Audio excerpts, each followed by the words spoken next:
Bonjour à tous, je suis très heureux de vous accueillir ici pour ce webinaire premier d'une série de trois avec Hachette. On va couper les téléphones justement. Donc bienvenue à tous. On va commencer ce webinaire première minute, deux premières minutes. On va accueillir les participants au fur et à mesure.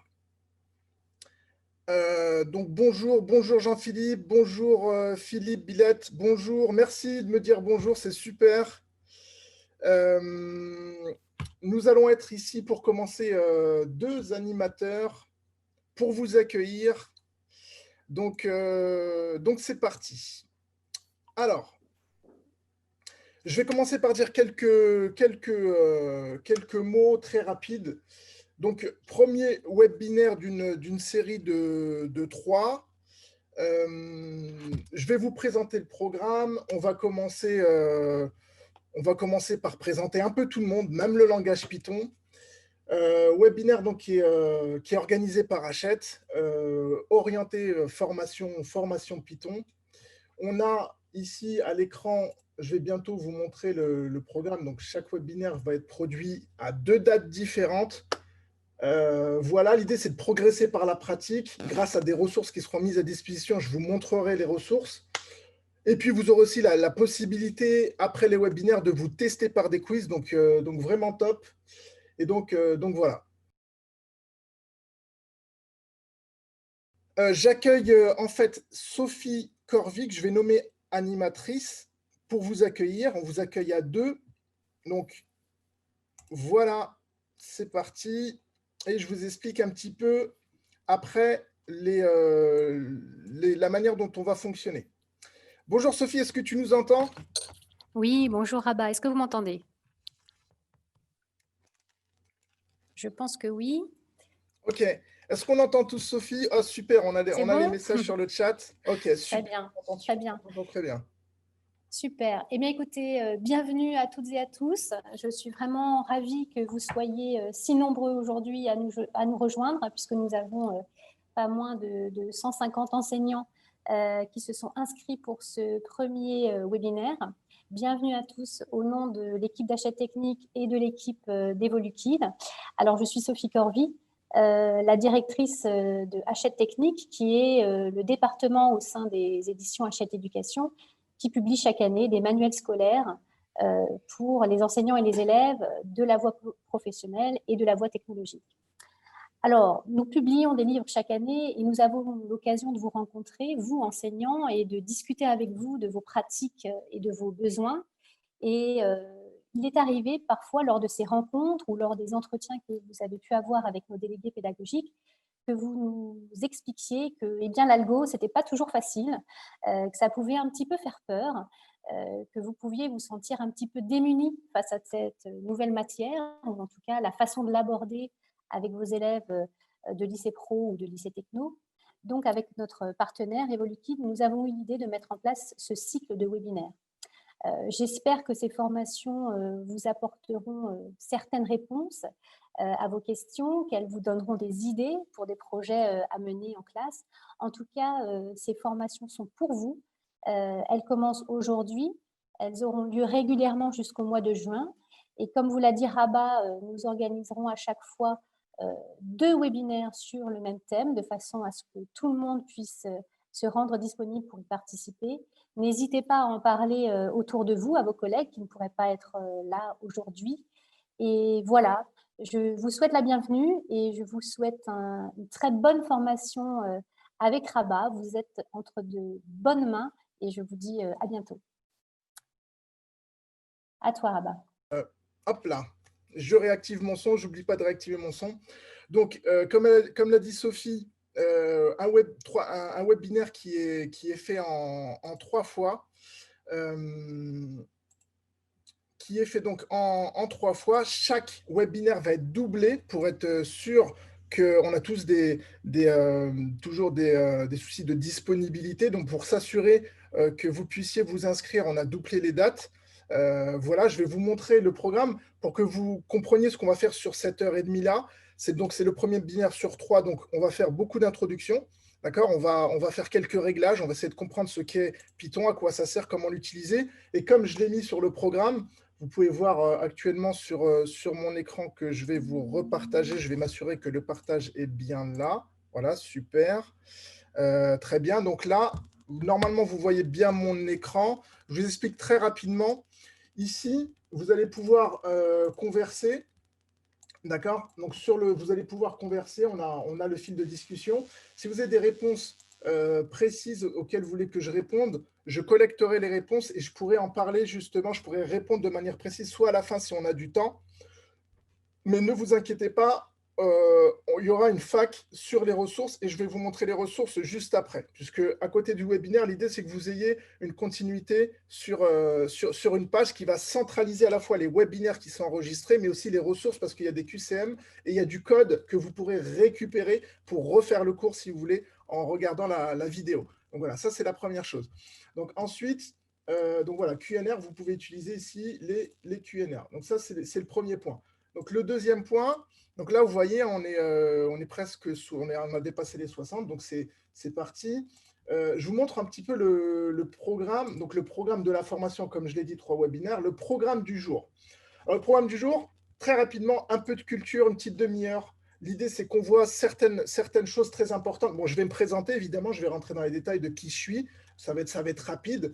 Je vais vous le présenter, pas sous l'angle de ce que j'ai fait, mais dans l'angle de comment moi j'ai découvert l'informatique. J'ai découvert l'informatique tardivement.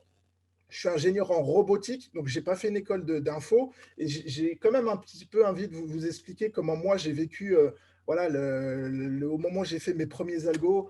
Et donc, voilà, premier pas dans la pensée créative. Maintenant, on appelle ça la pensée informatique. Ça coule pas de source. Donc voilà. Donc après, voilà, là, ça nous amène. Qu'est-ce que le langage Python? On va essayer de le situer dans ce panel de langages. Je suis sûr que vous connaissez plein de langages sans le savoir, au moins par nom. Et on va essayer de les situer un petit peu les uns par rapport aux autres, ce qui va nous permettre de mieux comprendre du coup le langage Python et de comprendre pourquoi l'éducation nationale a choisi le langage Python. Et ça, on va le savoir pour les qualités qui sont là. Donc, langage interprété, typage dynamique, on va le voir ensemble, vous inquiétez pas. Donc, une demi-heure, culture. Sur les deux autres webinaires, on n'aura pas besoin de faire ça. On ira directement dans le vif du sujet avec les programmes que vous pouvez consulter sur le lien Hachette dédié à cet effet. Donc, vous avez un lien Hachette qui vous présente en fait le programme du webinaire que je vais vous remettre ici. Voilà, donc vous vous êtes inscrit sur cette page-là. Donc, vous avez le programme du deuxième webinaire et du troisième webinaire. Donc, vous verrez que c'est évidemment progressif hein, en difficulté. Et là, vous avez donc le programme du premier webinaire. Donc, j'en profite pour vous remontrer le planning. Donc, on va jusqu'à juin. Donc, vous pouvez faire webinaire 1, webinaire 2, webinaire 3 aux dates qui vous conviennent. C'est ça qui est top. Donc, voilà. Alors, ça, ce sont les ressources concernant les inscriptions. Ensuite, concernant ce qu'on va découvrir ensemble, nous allons donc ici découvrir notre webinaire à travers une page que je vous ai préparée, qui est ici, formation Python Evoluquid Hachette. Donc, ce lien-là, vous le retrouvez sur l'autre page. Et là, j'ai centralisé les ressources. Donc, ça va vous servir juste après. Donc, vous aurez du coup les ressources, comment télécharger Python et du Python, je vais en parler. Ensuite, le planning, le programme. Et là, vous aurez ici les ressources. À l'issue du webinaire, je vais mettre ici les codes. Ces codes correspondront à la vidéo qui sera montée. Je vais la monter, je vais enlever le temps inutile et vous pourrez ici retrouver justement les vidéos. Donc voilà. Jusque-là, tout est OK. Je vais vous pinguer. Je vais essayer d'être un petit peu interactif avec vous. Juste ceux qui sont sur les... Dès que je... Est-ce que vous m'entendez bien? Tout est OK pour vous? Est-ce que vous me suivez jusque-là? Quelques oui pour que je puisse continuer. Et oui, alors, nickel, super, parfait, merci, merci. Il y a une petite question, celle-ci, alors, vous avez vraiment eu de la chance, je l'ai vu passer dans le fil, c'est fait pour ça, justement, les QNR, pour éviter de perdre les questions.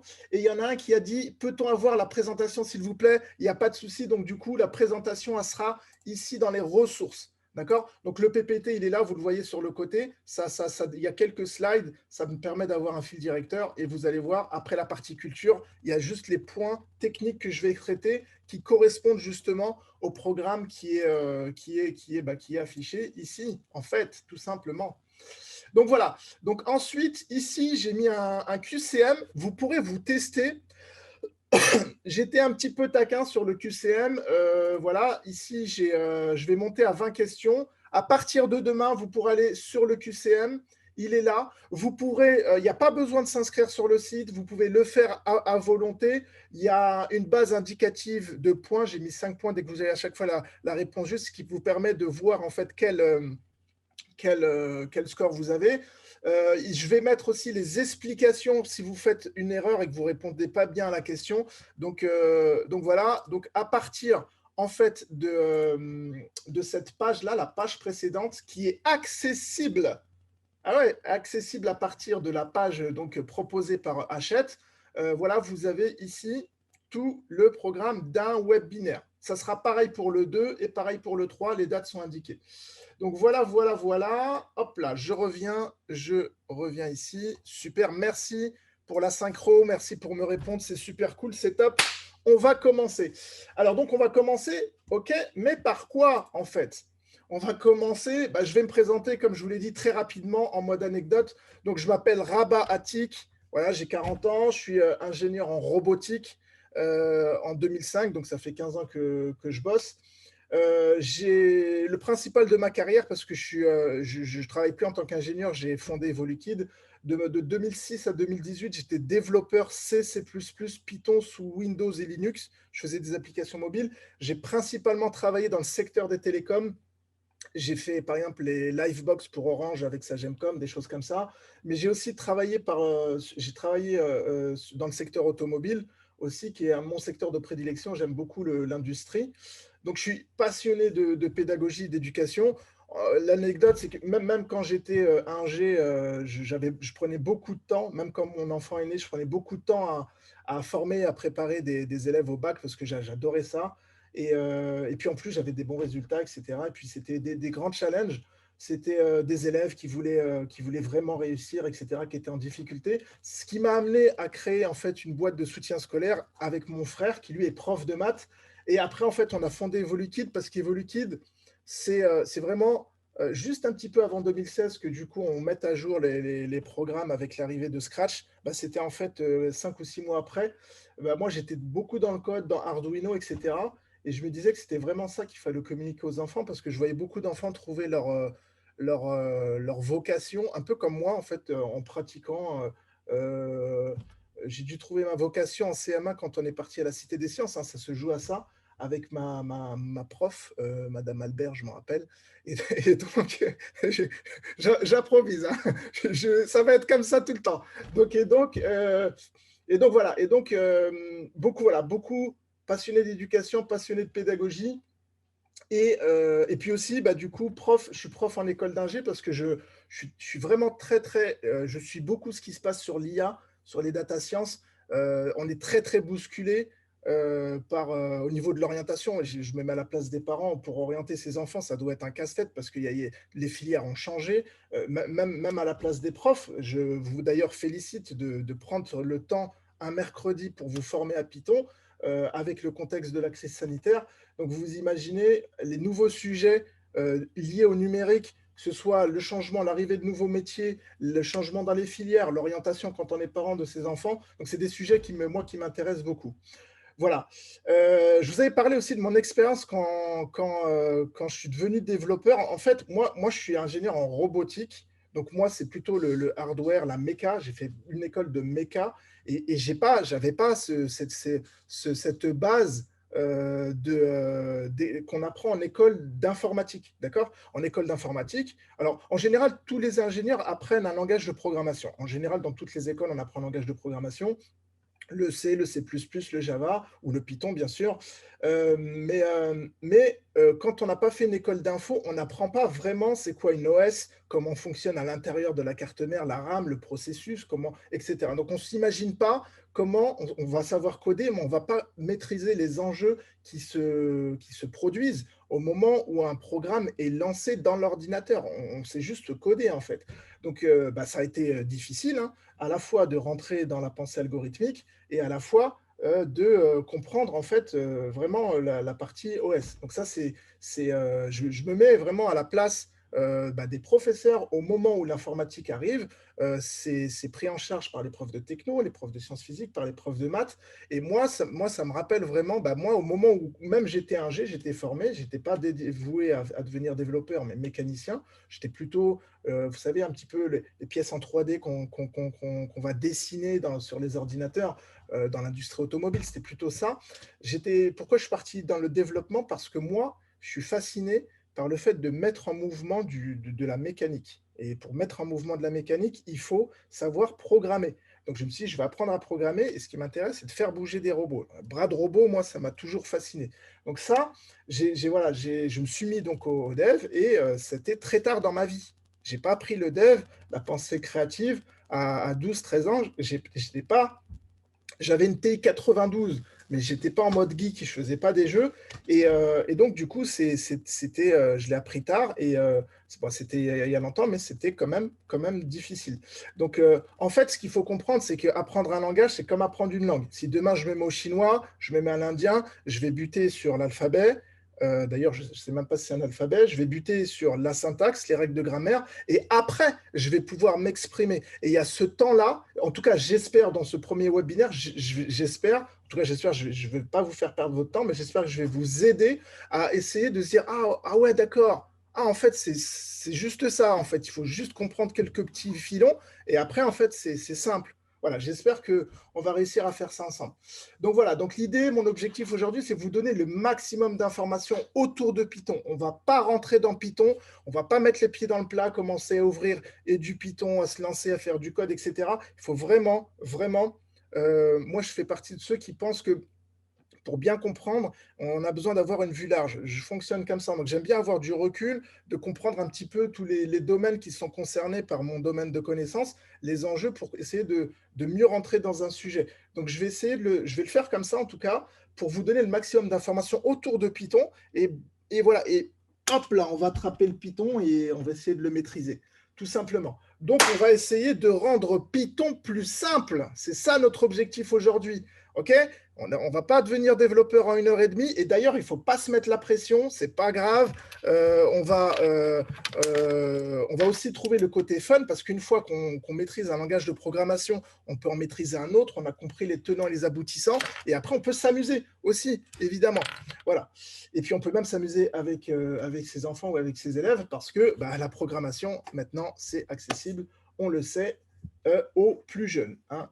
Le dénominateur commun entre un adulte et un enfant, c'est d'avoir des idées, de pouvoir faire des stratégies. C'est pour ça que Scratch existe. Hein. C'est que c'est à la portée, évidemment, des enfants de faire des algorithmes. Et l'idée, c'est de donner le bon outil. Là, ça va être la même chose. Ça va être de donner les bons éléments sur Python pour pouvoir s'exprimer. Voilà. Enlever le côté anxiogène autour de la programmation, ça va avec le premier point. Voilà, vous donner le maximum d'informations autour de Python. Il y a peut-être des personnes, hein, ils ne voient pas ça du tout comme ça n'a pas été anxiogène pour eux. Je le dis aussi selon mon expérience. Hein, moi, quand j'ai commencé à être dev, c'était chez LaCie, vous savez, le fabricant de disques durs. J'en ai pas un là. Et puis voilà, c'était mon expérience à moi. Voilà, donc pour bien commencer, je vais bien là, du coup, vous taquiner là avec ça. C'est parti, du coup, on est parti, voilà, on est dans Python. Donc, c'est quoi Python? C'est un langage multiparadigme, interprété, à typage dynamique. Bam, ça, c'est ce qu'on se prend quand on va sur Wikipédia. OK. En fait, l'idée, c'est que c'est vrai, oui, c'est vrai, mais en fait, ça veut dire quoi? Et d'ailleurs, ça fait peur. Moi, quand j'ai vu ça, les premières fois où je me suis intéressé au code, et d'ailleurs, c'est pas ce que je dis directement aux débutants, et ça sert à rien, c'est que du coup, en fait, il suffit de les prendre un par un et de les expliquer. Et d'ailleurs, quand on va les expliquer un par un, on va se dire ah ouais, quand même, ah ouais, Python quand même, ah ouais, c'est quand même plus simple que un tel ou un tel ou un tel langage. Par exemple, je vais le comparer avec le langage C, qui est un langage très contraignant. Et c'est un petit peu comme Scratch et la programmation. Pourquoi on fait du Scratch avec des enfants de 8, 9, 10 ans? Parce qu'on ne va pas les embêter à apprendre la syntaxe avant de produire quelque chose. On leur donne quelque chose qui est directement à leur portée pour qu'ils puissent s'exprimer. Bah, l'idée entre Python et un autre langage de programmation, elle est là. C'est que, OK, bon, ça reste un langage syntaxique, OK, c'est un langage syntaxique, à un moment donné, il faut écrire. Donc, ça reste un langage syntaxique, mais il est plus simple que les autres. C'est la raison pour laquelle l'éducation nationale, et puis aussi Python de lui-même, se présente comme un langage plus accessible. Alors, ça veut dire quoi? Multi-paradigme, interprété et atypage dynamique. Je vous propose d'en parler tout de suite, mais c'est surtout qu'avec les 3 slides-là, vous allez le comprendre. C'est pour ça que j'ai remis le slide ici en 13. Ça, c'est pour vous poser le décor et pour justement expliquer les points un par un. Alors, en fait, un paradigme de programmation, c'est une manière de représenter les données. C'est une manière de traiter les données. Je vais en citer 2 paradigmes pour que vous compreniez. Vous avez sans doute entendu parler, si ce n'est pas le cas, ce n'est pas grave, de programmation orientée objet. Donc, c'est un paradigme, c'est-à-dire c'est une manière, un protocole, une manière d'appréhender les choses, d'appréhender le problème et de poser le problème. En l'occurrence, le son, ouais, le son, ok. Ok, le son, pour vous, j'ai une petite question sur le son. Dites-moi juste quelques petits oui. Est-ce que je ne parle pas trop vite, trop fort? Tout est ok? On est synchro avec moi? Super, merci Françoise, merci Annelise, merci Annette. Ok, super, super. On continue. Ça grésille un peu parfois. Ok, c'est parce que je parle fort. Je vais essayer de me calmer. Donc, alors, du coup, je vous disais, ok, merci beaucoup pour les pings. Ça va, ok, super. Je continue. Ok, je continue. J'espère que, du coup, ok, là, c'est clair ce que je dis. Ok, super, je continue. Donc, du coup, je continue. Donc, la programmation orientée objet, c'est le fait de modéliser les données en objets. Un objet, après un objet, ça a un sens en informatique. Et à partir de là, on va parler d'un paradigme de programmation. OK? Ensuite, Isabelle a baissé le son. OK. Donc, du coup, au niveau du langage C, par exemple, le langage C n'est pas un langage orienté objet. Donc, il ne va pas gérer le paradigme de l'orienté objet. C'est pour ça qu'on a créé le C++. Le Java est orienté objet. Donc, le C, il fait quoi? En fait, le C, c'est qu'il va gérer les instructions une par une. On dit que c'est un langage de programmation séquentiel ou impératif. D'accord? Et donc, ça, c'est un autre paradigme de programmation. D'accord? Et donc, orienté objet, on pourra le définir. Donc, je vais répondre rapidement à la question d'Isabelle. Donc, un langage orienté objet, c'est-à-dire qu'on va modéliser les données comme des objets. Par exemple, on va considérer, je vous donne un exemple. Par exemple, on considère des objets voitures. On va faire la différence entre le regroupement des objets à l'intérieur de ce qu'on appelle une classe. Donc, dans voiture, on peut avoir la Peugeot 206. L'objet Peugeot 206 est tiré de la classe voiture. Si je prends les objets animaux, dans animaux, il va y avoir des objets qu'on va appeler par exemple les carnivores. Et dans les carnivores, il va y avoir les lions. Et dans les lions, il va y avoir du coup le lion auquel je m'intéresse qui lui est un objet. Donc, on va modéliser les objets et on va les regrouper en classes. Donc, c'est un paradigme de programmation. Voilà. En gros, ce qu'il faut retenir, Isabelle, c'est que orienter objet, c'est une manière d'appréhender la programmation. Le C ne fait pas ça. Et donc, du coup, quand on dit que le Python est un langage multi-paradigme, c'est que, en fait, grâce au Python, on peut se permettre d'appréhender la programmation de différentes manières.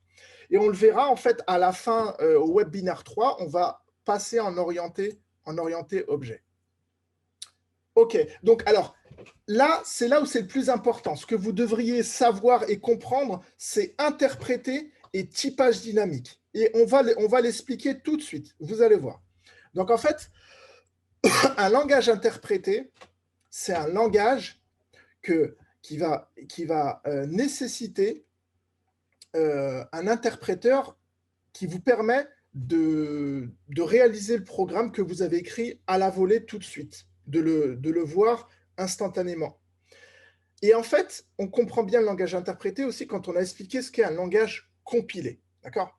Alors, vous avez tous déjà téléchargé un logiciel dans votre vie. Vous avez téléchargé peut-être Skype, vous avez téléchargé Teams, vous avez téléchargé Zoom, etc. Ça, on appelle ça des applications. Ces applications, on les appelle aussi.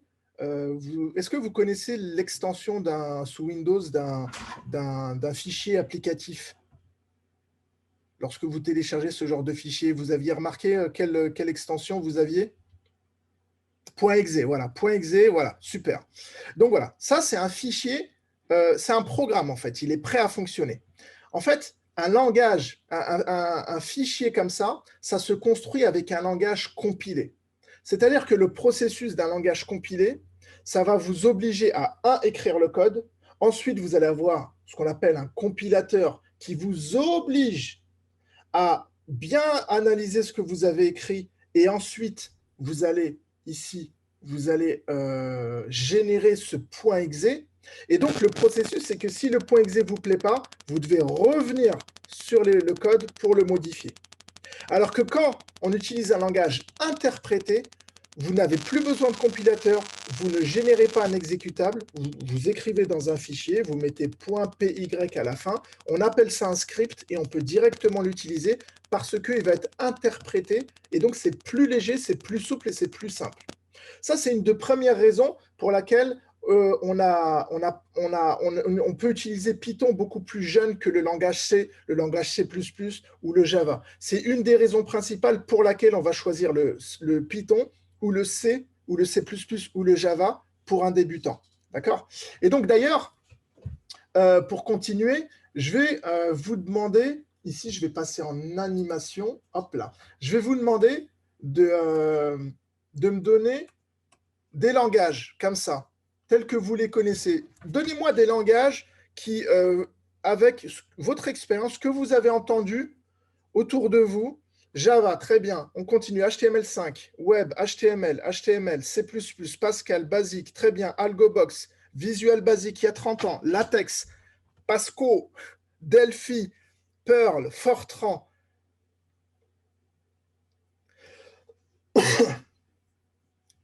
Très bien. OK. J'ai un petit sondage pour vous qui va arriver justement sur vos pratiques. Je vous le lance juste après ça. Turbo, OK, très bien. Donc, en fait, vous voyez, on connaît tous des choses sur l'informatique, évidemment. Donc, on a plusieurs familles de langages. Et on va avoir le HTML, le CSS, le JavaScript, le PHP. Je les ai mis dans les langages web. Leur langage applicatif, le C, le C++, le Java, le C#, le Objective-C, le Swift, il y en a que vous avez précisé, le Pascal, le Turbo Pascal, le Delphi, je ne les ai pas mis. Le JavaScript sur le langage de script, le Python, le Perl, le Shell. D'accord? Si vous regardez à droite, on a le Python qui est un langage de script. C'est un langage interprété de script. Et du coup, si on s'intéresse un peu plus précisément à la question des langages interprétés, on va voir que, à la différence des langages compilés, on va avoir du coup, dans les deux cas, on va écrire notre code, mais dans le cas de l'interpréteur, dans le cas du langage interprété, on n'a pas besoin de faire un travail d'analyse, à part effectivement est-ce que la syntaxe est bonne, l'interpréteur il s'en charge. Donc vous avez un interpréteur du code qui vient en fait réaliser votre code. Si votre code il dit affiche bonjour, demande à l'utilisateur de rentrer un nombre et ensuite calcule le carré de ce nombre, donc vous avez réalisé un programme, l'interpréteur, il vient, il réalise votre programme et c'est tout. Alors que dans le cas d'un langage compilé, vous devez générer un exécutable, le .exe de tout à l'heure, avec un compilateur, et le compilateur, il va se charger de vérifier ce que vous avez écrit, et il faut comprendre les mécanismes du compilateur, parce que quand il y a des erreurs, c'est plus dur à gérer qu'avec un langage interprété. D'accord? Et après, on génère l'exécutable, et si notre code ne correspond pas, alors qu'est-ce qu'il faut faire? Alors, l'interpréteur n'est pas l'équivalent du compilateur parce que le compilateur va générer un exécutable, alors que l'interpréteur, il interprète dans le but d'exécuter le script. D'accord? Et donc, du coup, à la fin, et aussi dans le processus, je réponds à PCDEL I7, donc aussi dans le processus de production, quand l'exécutable ne correspond pas à ce qu'on voulait, eh bien, il faut revenir sur le code pour régénérer un exécutable, parce que l'utilisation du programme, elle se fait sur l'exécutable, alors que l'utilisation du code dans un langage interprété, elle se fait directement avec le code. On n'a pas un autre binaire, on appelle l'exécutable, c'est un fichier binaire, on n'a pas un autre fichier à utiliser. Voilà. Donc là, on revient en fait, vous voyez comment ça fonctionne lorsque vous installez Python, JavaScript, vous utilisez JavaScript ou vous utilisez le langage PHP, vous avez des interpréteurs qui sont natifs et qui vont vous permettre d'utiliser vos scripts. Voilà, donc du coup, on a insisté, je reviens en arrière je reviens rapidement, je vais revenir en F5 là-dessus, voilà. On a expliqué en fait le multiparadigme, je répète, donc un paradigme, c'est une approche de la programmation. Python, on peut faire à la fois de la programmation impérative comme le langage C, on peut faire de la programmation orientée objet comme le C++, le Java, alors qu'avec le C, on ne peut pas faire de la programmation orientée objet, par exemple. Voilà. Et donc, on dit que que Python est un langage multiparadigme. OK, premier point. Interpréter, ça veut dire que je n'ai pas besoin de compilateur et je ne vais pas générer un fichier binaire ou un exécutable. Donc, c'est plus léger. Donc, on comprend tout de suite pourquoi déjà le Python, par rapport à d'autres langages, a été choisi pour entrer au lycée. Et ensuite, le typage dynamique, alors ça, c'est un petit peu la cerise sur le gâteau, c'est que en fait, Python n'a pas besoin, vous n'avez pas besoin de préciser les types de données, Python va les deviner tout seul. Qu'est-ce que ça veut dire? Lorsque vous utilisez un nombre, un entier, vous allez utiliser un flottant, un nombre à virgule, vous allez utiliser une chaîne de caractères, dans un langage compilé, vous devez dire ce que vous utilisez. C'est très contraignant. Et ça, imaginez qu'on ait introduit le C ou le C++ en seconde, en première et en terminale. Il aurait fallu expliquer aux élèves, c'est quoi un type? Pourquoi ils ne doivent pas se tromper? Parce que derrière, il y a un compilateur. Comment débugger, etc. En fait, on ne va plus faire de l'algorithmique.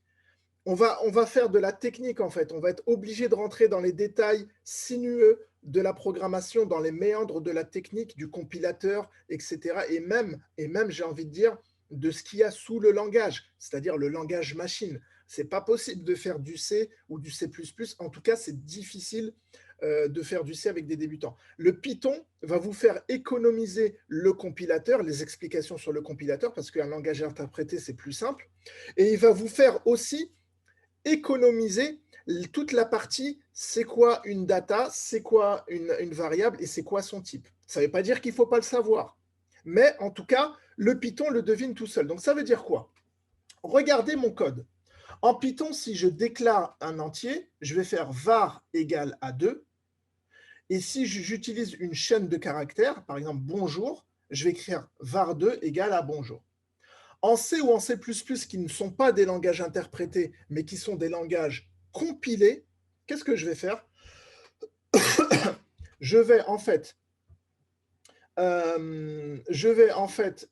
devoir préciser que je vais utiliser un entier. Il ne faudrait pas que je change d'avis. Si je change d'avis en cours de route, du coup, il va falloir que je m'avise, quoi.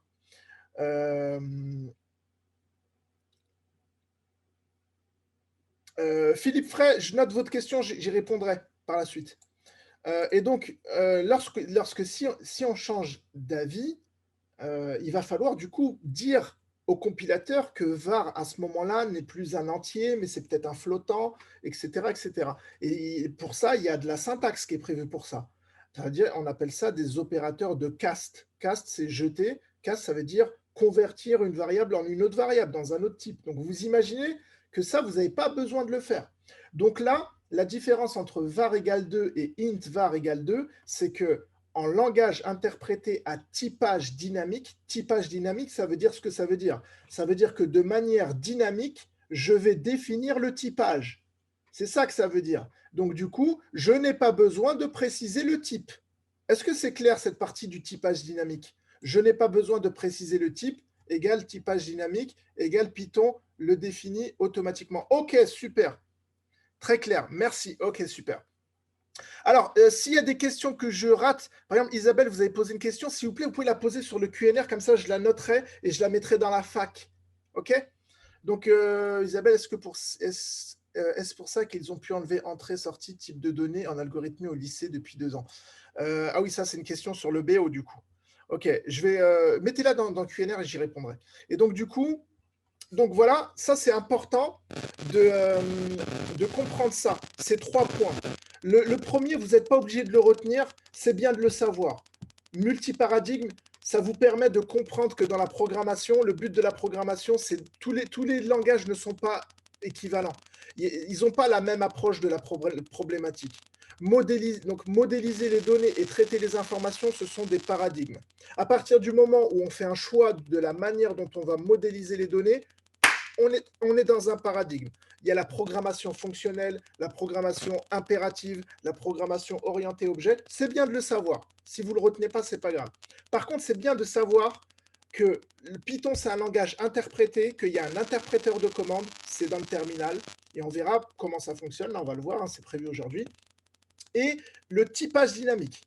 Là, vous pourrez comprendre que, OK, j'ai compris pourquoi on a utilisé le Python plutôt que le C, le Java, ou même les langages web, le JavaScript et le PHP. C'est toujours des langages interprétés, mais ça amène d'autres, c'est des boîtes de Pandore. Le PHP, c'est un langage qui va s'exécuter sur un serveur, donc il faut expliquer c'est quoi un serveur, etc., etc.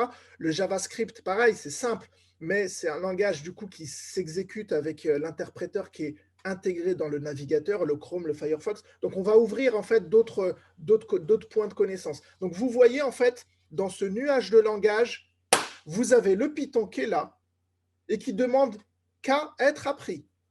Pourquoi? Parce qu'il est, je ne vais pas dire multiparadigme, ce n'est pas vraiment le point fort qui fait que c'est accessible aux débutants, mais parce qu'il est à typage dynamique et c'est un langage interprété et on peut en faire directement sur son PC dès qu'on a téléchargé Python. Voilà, ça c'est important de le savoir. De mon point de vue, c'est vraiment important de le savoir. Voilà, donc alors, on a terminé 15h09, hein, on a un petit peu dépassé, donc je voulais prévoir une petite demi-heure, moi, pour vous présenter un petit peu, vous planter le décor. Donc voilà, ça se termine là-dessus. Voilà, je vous enverrai le slide et on termine sur le typage dynamique. Donc voilà, donc l'idée, voilà, maintenant on va passer, je vous reprends le programme, je vous remonte le programme. On a terminé cette partie-là. Je me suis présenté, on a présenté Python, on a parlé de interpréter vs compiler, on a parlé du typage dynamique et bah attendez, oh, on a oublié cette partie-là. Donc on a terminé toute cette partie-là et je vais parler évidemment, de toute façon j'aurais dû le faire en rentrant là-dedans, donc du terminal et des environnements. Mais avant ça, je vais vous lancer un petit sondage pour savoir un petit peu où vous en êtes. Alors le sondage, il sera dispo sur la fin. Ah oui, vous êtes au courant, le lien a changé. Du coup, le sondage, je vous le remettrai en cours. Donc, du coup, je continue. Alors, le terminal. Donc, voilà. Comment ça se passe, en fait, quand vous téléchargez Python voilà, on vous dit d'aller sur python.org. On vous parle et du Python. Sur le Python, il y a aussi le terminal. Il y a aussi la question des variables d'environnement. Oh là là, ces variables d'environnement, pourquoi ça ne marche pas, je ne comprends pas, etc. Voilà. Donc, ça c'est important de planter le décor là-dessus. Donc, vous avez évidemment le site de Python. D'accord ? Le site de Python, vous téléchargez Python, suivant que vous êtes sur Windows, Mac ou Linux, vous téléchargez Python. D'accord? Une fois que vous allez télécharger Python, vous devez avoir ici, quand vous tapez Python, vous devez avoir ce genre de choix. Vous avez Python et vous avez le Lidl, IDLE. On va justement comprendre ce que c'est. D'accord? Donc, on ne sait pas ce qu'on utilise. Est-ce que j'utilise Lidl? Est-ce que j'utilise le Python, ce truc-là? voilà, pour faire du Python. Donc, il me l'a ouvert sur mon autre écran. Donc, est-ce que je l'utilise là? OK. Donc, var est égal à 2. OK, voilà. Qu'est-ce que je fais, en fait? Ah non, on m'a dit d'aller sur EduPython. Du coup, c'est quoi la différence? Que va m'apporter EduPython? Il bug un petit peu des fois EduPython, mais c'est un très bon outil aussi. Alors, il faut comprendre les outils et leurs différences, et on va essayer de le comprendre.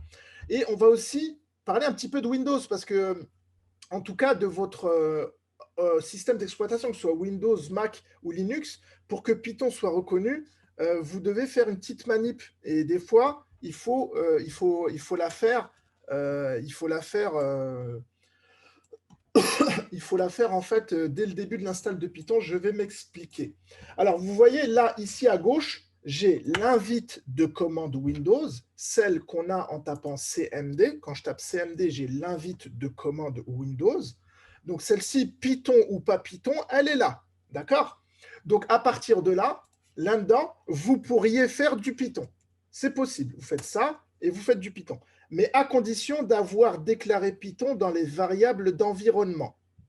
Si vous ne l'avez jamais fait, il y a au moment où vous installez Python, je vais vous refaire la simulation. Au moment où vous installez Python, vous avez la possibilité de le préciser. Je vais vous le montrer, en fait.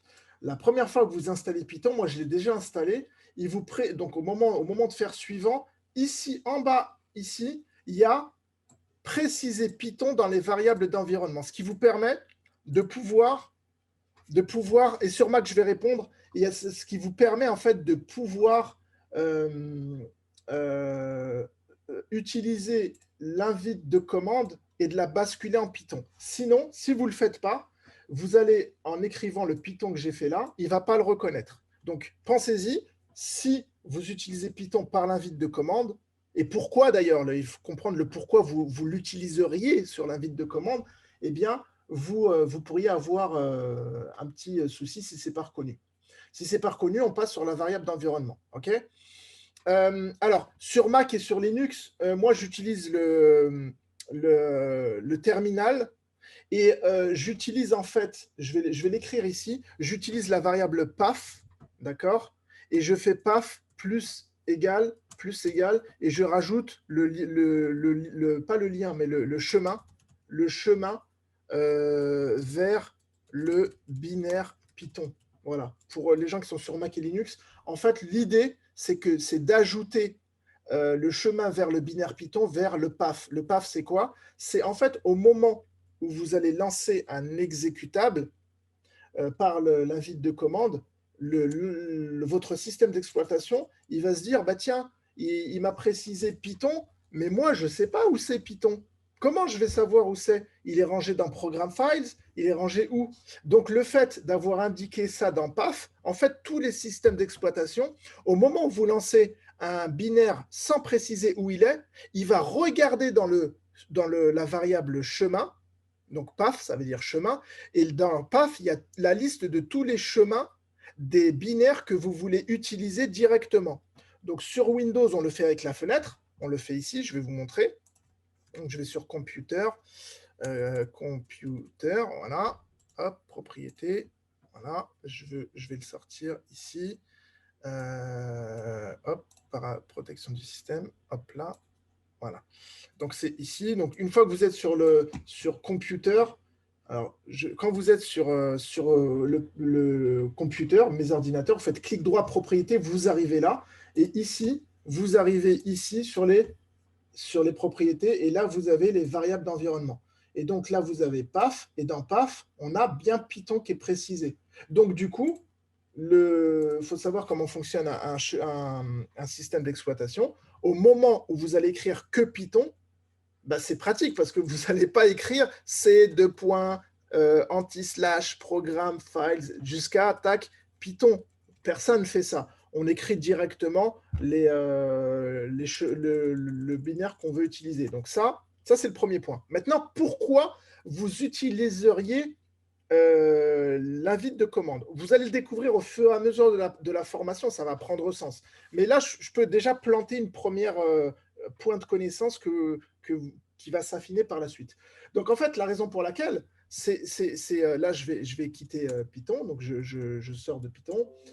Donc, la raison pour laquelle, en fait, vous allez utiliser Python, c'est que quand vous allez écrire un script, donc admettons, j'écris un script qui s'appelle script.py, pour le lancer, vous allez faire Python espace ce script.py. Ça va vous lancer le script. Parce que dans cette séance, on ne va pas encore écrire de script, ou peut-être à la fin, mais l'idée, c'est qu'on utilise le terminal. On n'a pas encore la dimension projet et du Python, écrire un script. On va déjà se travailler sur le terminal. Donc là, ça vous permet, du coup, comme vous allez, une fois que vous allez écrire un script, vous allez avoir besoin de le lancer, vous allez faire comme ça. Donc ça, c'est pour ceux qui passent par l'invite de commande. Donc le process, vous avez installé Python, vous avez demandé, au moment de l'install de Python, vous avez demandé à ce que le chemin où va être installé Python soit ajouté à la variable d'environnement path. Du coup, si vous utilisez l'invite de commande, je peux utiliser Python espace script.py. Cependant, si ce n'est pas le cas, là, je reviens ici, vous avez deux outils. Vous avez donc, je réécris Python ici, vous allez avoir deux outils. Le terminal Python qui vous permet de faire du Python directement, donc comme on l'a vu ici, donc j'en ai deux là. Voilà, donc vous pouvez faire du Python ici. Var est égal à 2, print var, voilà. Donc je peux faire du Python. Mais ça ne me résout pas la question de, rappelez-vous, de je veux lancer un script. Du coup, pour lancer un script, je fais comment? Je ne peux pas le faire avec ça. Ben justement, vous allez utiliser Lidl. Lidl, pas le magasin, vous allez utiliser… Ah, je suis chaud aujourd'hui. Donc, Lidl, I-D-L-E. Donc, vous allez utiliser Lidl. En fait, Lidl, ça veut dire quoi? I-D-E. Est-ce que quelqu'un sait ce que ça veut dire I-D-E? Non. Alors, IDE, je l'écris sur la discussion. En anglais, Integrated Development Environment, avec l'accent. IDE, ça veut dire Integrated Development Environment. Ça veut dire quoi? Environnement de développement intégré. Ça veut dire quoi? Ça veut dire qu'en fait, au lieu de me trimballer avec le terminal et de manipuler l'interpréteur, etc., je vais avoir un environnement qui me permet d'écrire, de lancer le script, de voir le résultat dans une fenêtre, de voir l'arborescence de mon projet, de même avoir des couleurs pour que ce soit bien lisible, un petit peu comme le fait par exemple Notepad++. Voilà, Notepad++, il me donne des belles couleurs. Voilà, Notepad++, ce n'est pas un IDE, c'est simplement un éditeur. La différence entre un IDE et un éditeur, l'éditeur, il vous permet d'éditer votre fichier, et puis c'est tout, ça s'arrête là. Mais après, si vous voulez le lancer sur Notepad++, sur Bloc-Notes, il n'y a pas un bouton ici où il y a marqué Run, lancer le programme. Voilà, l'IDE, il vous permet, c'est intégré, c'est pour ça que ça s'appelle environnement de développement intégré. Vous avez un environnement où vous pouvez développer, donc vous pouvez écrire, lancer le programme, vous pouvez vous connecter avec des librairies, vous pouvez faire ce que vous voulez. Donc là, Python va avoir son IDE. Donc je vais réécrire Python, je vais enfin le lancer. Il est là, je le lance et il est blanc. En général, il est blanc, vous pouvez changer. Donc là, regardez, vous avez toujours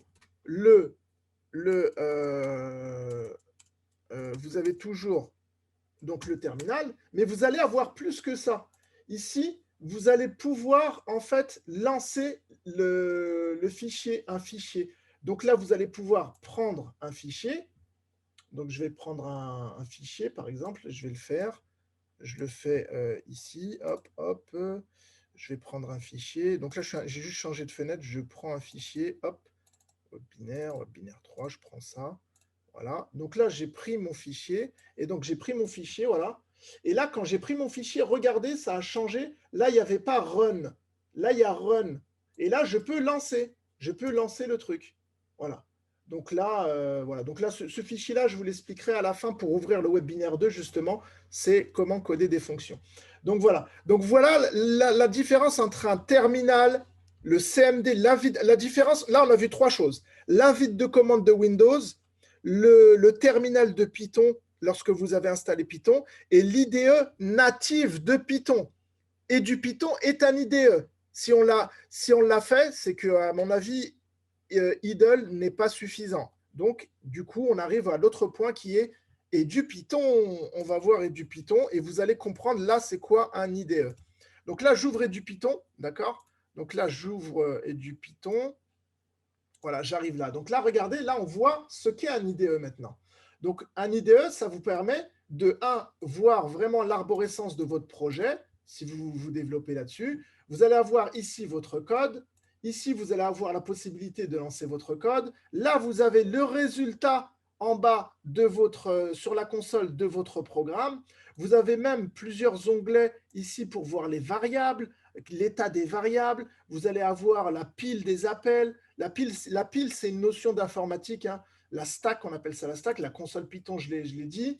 Et là, vous allez pouvoir avoir des fonctions poussées de recherche, de remplacement. Donc, vous voyez, ça, on est d'accord. Vous pouvez me dire oui ou non sur la discussion. On est d'accord, ça n'a rien à voir avec un éditeur. Et on est d'accord aussi, ça n'a rien à voir avec le terminal. Vous voyez, donc, dans votre esprit, il faut faire la distinction entre ces trois choses. Donc, faites la distinction entre l'invite de commande de Windows, le terminal de Python et comment dire, et du Python. Alors, ça fait juste un peu flipper. Allez, on essaye de se détendre. Ça fait flipper. Qu'est-ce qui fait flipper les du Python? Effectivement, mais on essaye de mettre des mots sur tout ça. Je le représente. Ouais, c'est vrai. Non, mais c'est vrai, je suis d'accord. Bénédicte, Isabelle. Isabelle m'a dit c'est très chargé, effectivement. Ouais, il faut aussi penser aux élèves, effectivement. Donc là, c'est pour ça qu'avant de commencer un cours comme je le fais là, il faut parler de ce qu'il y a autour de Python, quitte à en faire un cours à part entière. Parce que si votre premier cours, le but, c'est de coder, et que pour coder, vous allez dire, pour coder, il faut télécharger du Python, il faut faire ci, il faut faire ça, il faut faire ça, et présenter ça non pas comme des objectifs, mais des outils de manière anecdotique et anodine, effectivement, c'est une barrière qu'on peut négliger.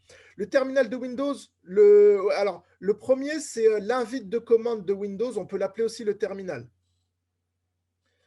Après, il y a des élèves qui codent, Benour, il y a des élèves qui codent sur du Python. Quand on fait des recherches sur les académies, sur Twitter, quand on regarde aussi, il y a certaines écoles qui publient des projets, etc. C'est fait par des profs, c'est fait aussi des fois par des élèves. Il faut en fait mettre les pieds dans le plat, commencer par le… En fait, il faut commencer… Ouais, Anaconda et Jupiter, ce sont aussi des idées PC d'Alicis. Anaconda et Jupiter sont des IDE qui sont plus complexes. Moi, j'utilise Anaconda et Spider pour faire de l'IA, parce que c'est plus simple pour… ouais, Spider est top, voilà. Ok, c'est bien, du coup, il y en a qui utilisent des outils qui sont connus. Jusque-là, invite de commande, invite de commande, IDE et du Python.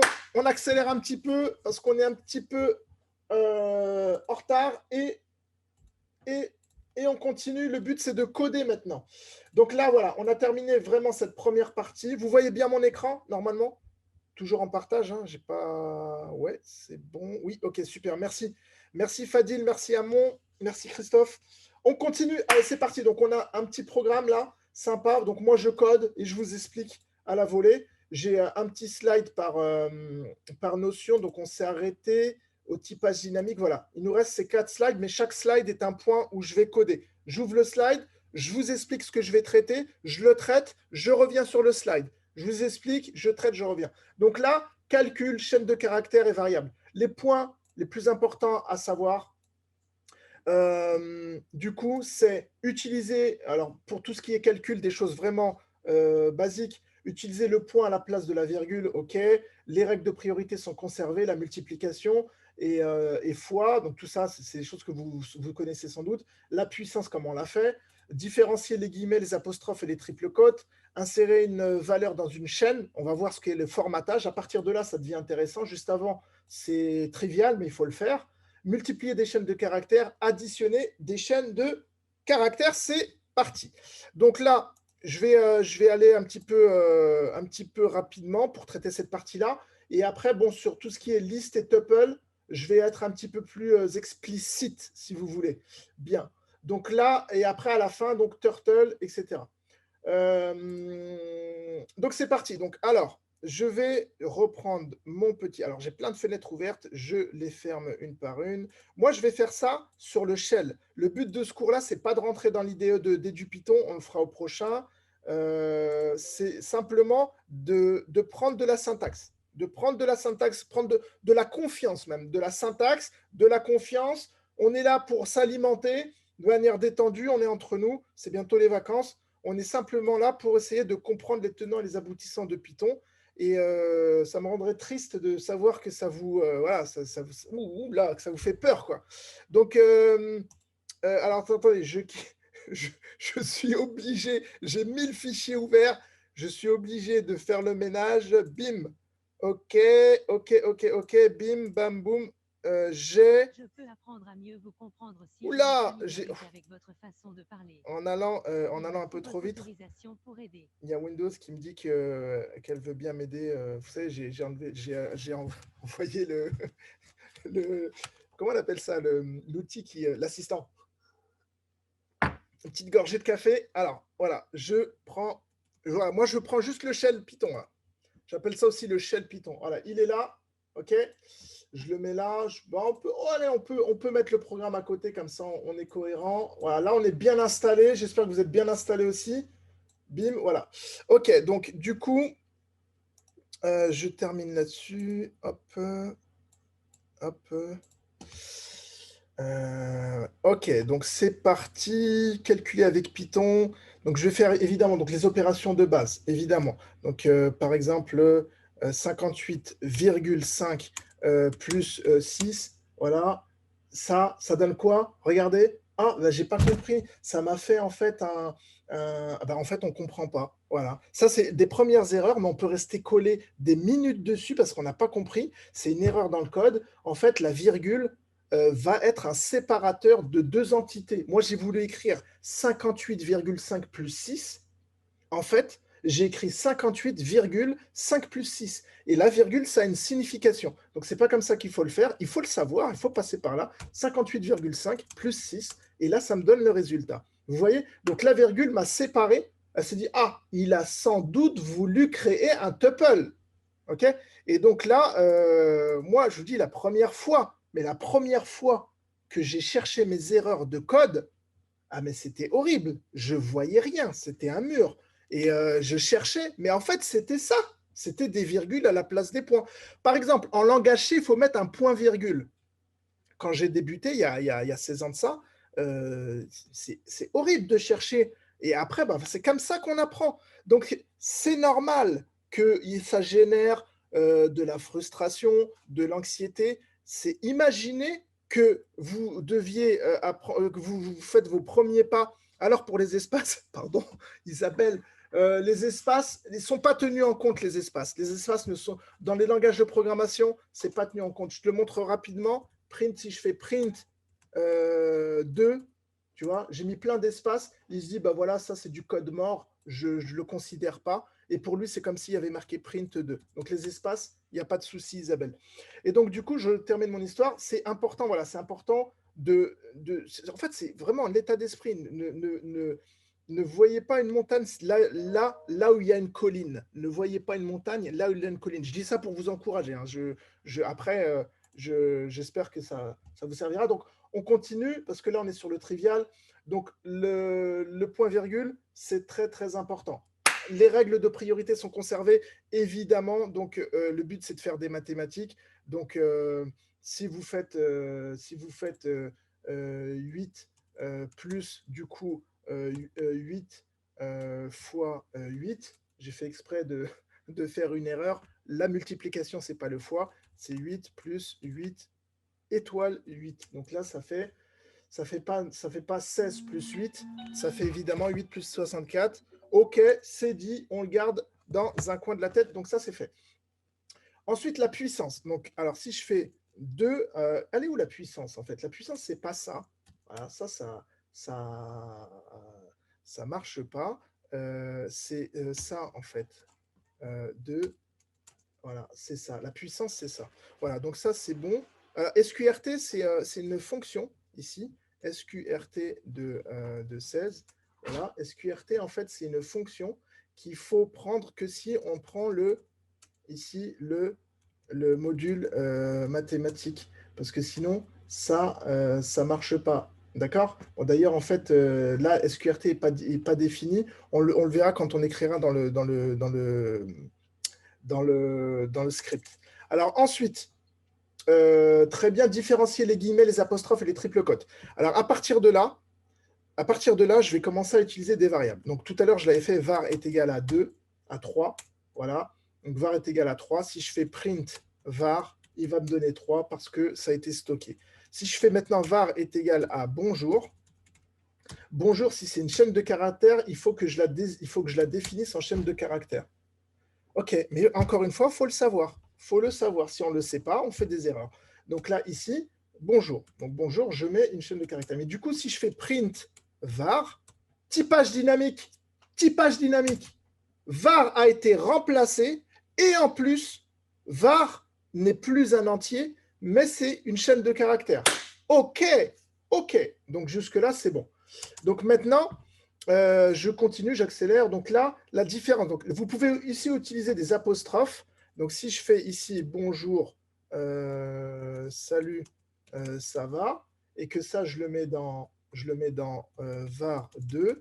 Voilà. Si je fais print, du coup, var 2, voilà, il va me le mettre. Alors maintenant, imaginez que je mets aujourd'hui, il fait beau. Donc, si je fais var 3 est égal à.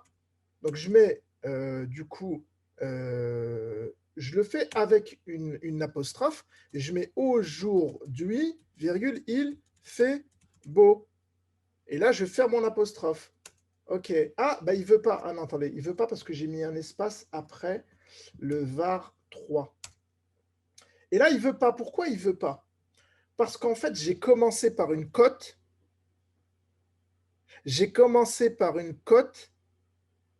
Ici, alors je vais commencer, je vais agrandir, hein. Comme ça on est bien là. OK. Donc là c'est mieux, vous voyez mieux je pense, hein. Donc là, je refais ici ça, et là j'ai une erreur. Pourquoi j'ai une erreur? Ça pareil, c'est des erreurs classiques dans lesquelles on tombe tous au début. Parce que en fait, regardez, je l'ai fait commencer par une cote, mais aujourd'hui ça s'écrit avec une apostrophe. Ah zut, il y a une cote. Donc pour lui, var 3, ça commence là, ça se termine là. Et tout ça, il ne sait pas quoi en faire.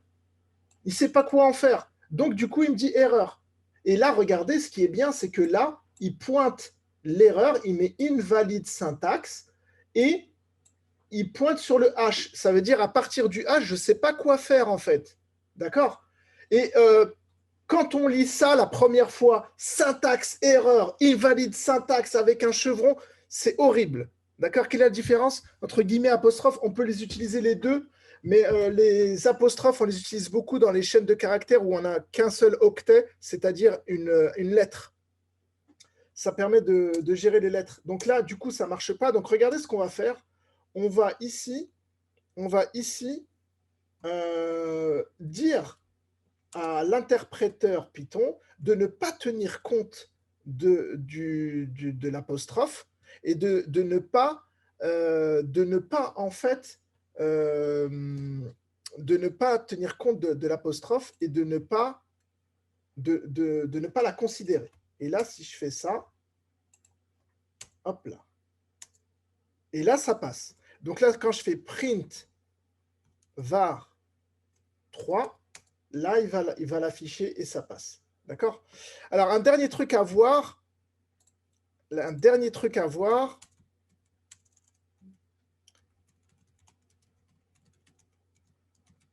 c'est en fait les triples apostrophes. D'accord? Donc là, les triples apostrophes, ça va être ici.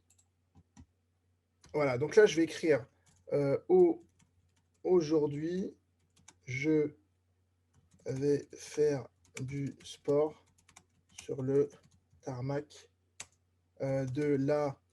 J'ai appuyé sur entrée de l'aéroport car je suis en forme et j'ai besoin de place. Bon, allez. Et je vais encore à la ligne et j'écris j'ai tellement envie de courir. Voilà. Et là, je vais écrire triple cote. Hop. Donc là, là, vous voyez, la console est passée, sauf que j'ai oublié de la stocker dans une variable. Donc, je vais essayer de me rattraper avec un CTRL-C, CTRL-V. Donc, je vais l'appeler str est égal CTRL-V. Donc, ça ne marche pas. Hop, hop, hop. Je suis bon pour la réécrire. Donc là, je vais dire aujourd'hui, je vais écrire un autre truc. C'est pas grave. Aujourd'hui, j'ai envie de faire du sport. Je vais à la ligne et je vais aller courir dehors. En plus, ça rime. Ça va me faire du bien. Et là, je fais triple guillemets, entrée. Voilà. Et là, je l'ai mis dans str. Donc, si je fais print str, hop là, j'ai bien mon texte. Donc là, en fait,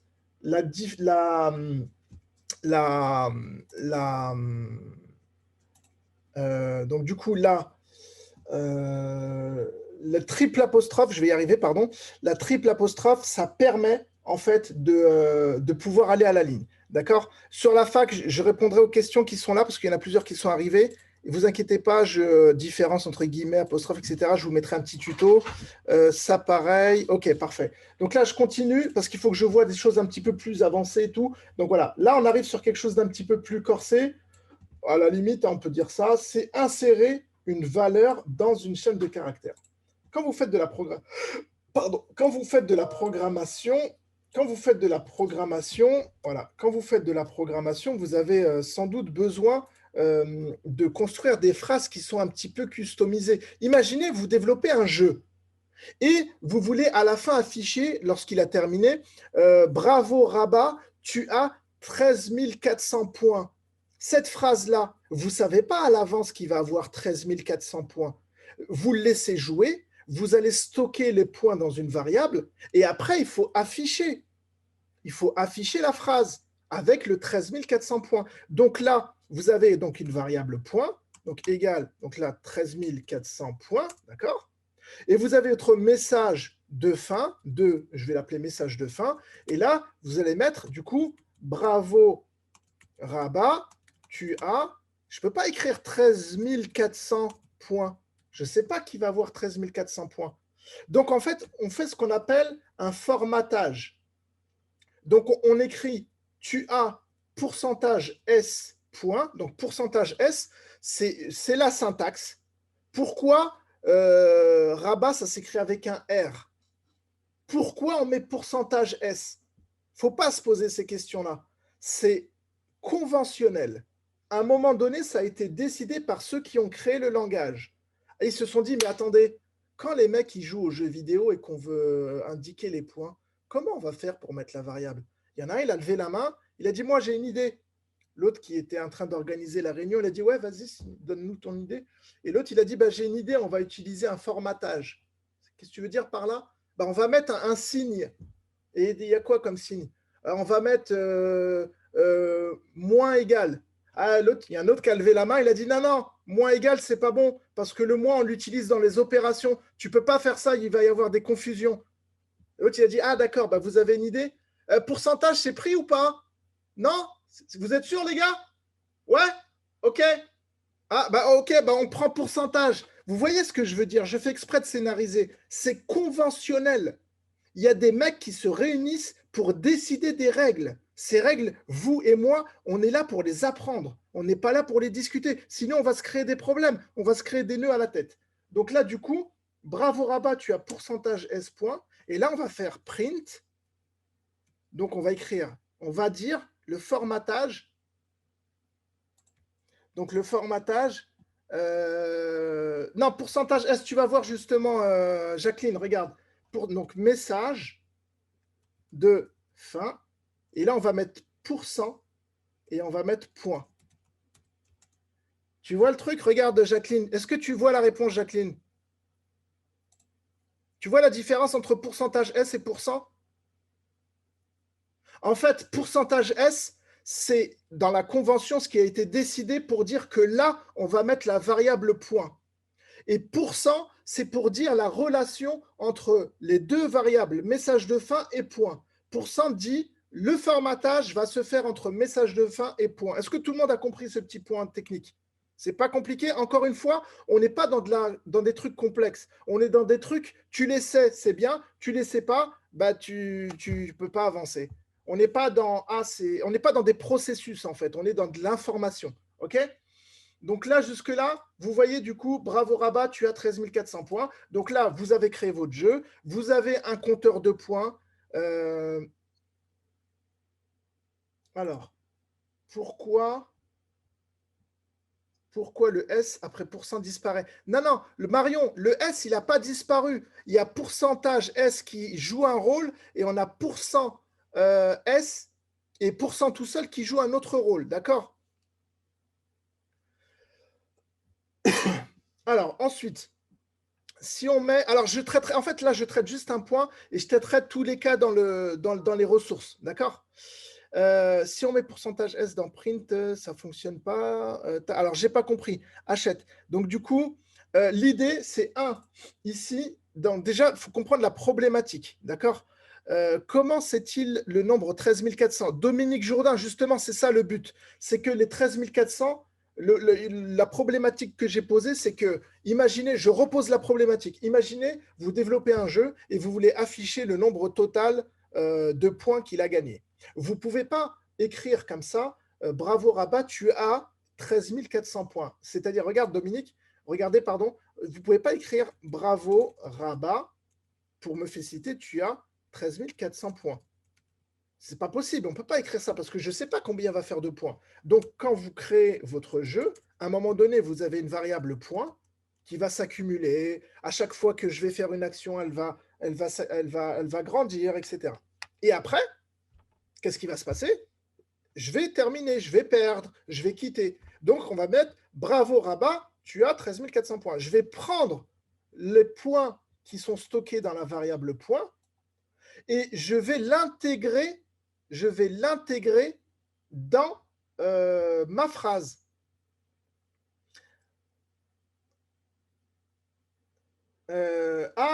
D'accord. Ali pose une très bonne question. Regardez, comment faire la distinction entre point variable et point caractère dans le message? On peut du coup mettre score. Oui, oui. Alors attendez, j'ai créé une confusion. Bravo, bravo, bravo, bravo. Regardez, point est égal à, je vais le refaire, c'est très important, est égal à 13 400. C'est une variable, mais le point que j'ai écrit là, c'est simplement ma phrase, c'est une coïncidence. On va la résoudre ensemble. Oui, oui, monsieur, oui, madame, on va la résoudre ensemble. Je le refais. Donc, point et c'est 13 400. Je vais changer ma phrase. Je vais mettre message de fin est égal à ton score est de. J'ai mon collègue qui est parti, je parle trop fort. Donc, ton score est de pourcentage S. Donc, voilà. OK, Ali. Ali, Jacqueline, Philippe, vous m'avez posé des points. Vous m'avez posé des points. Vous m'avez posé des questions. Donc là, j'écris ça. OK, Ali? Donc maintenant, regardez, je fais print F. Donc j'écris message de fin. Il y a une personne qui avait confondu le pourcentage et le pourcentage S. Je remonte. Tac, tac, tac. Donc regardez bien. Là, j'utilise pourcent. Et là, j'écris point. Et là, du coup, j'ai ton score est de. Et là, je prends la variable point et je l'affiche. Et là, on voit que effectivement, je n'ai pas écrit point. Voilà. Pouvait-on aussi écrire bravo Rabat, tu as. On va le faire tout de suite. Donc bravo. Donc, on va écrire print. Donc, hop, bravo Rabat, tu as. Je termine. OK. Ici, j'écris point. Et ici, j'écris point. Qu'est-ce que ça donne? Donc là, j'ai point et point. Alors là, il faut que je me marque ça. Voilà. Vous avez vu? Donc là, c'était la proposition de Flavrik. Bravo Flavrik. Donc ça, c'est une manière de formater qui est différente. Vous voyez? Donc là, j'ai fait virgule, la variable, virgule, point. Alors,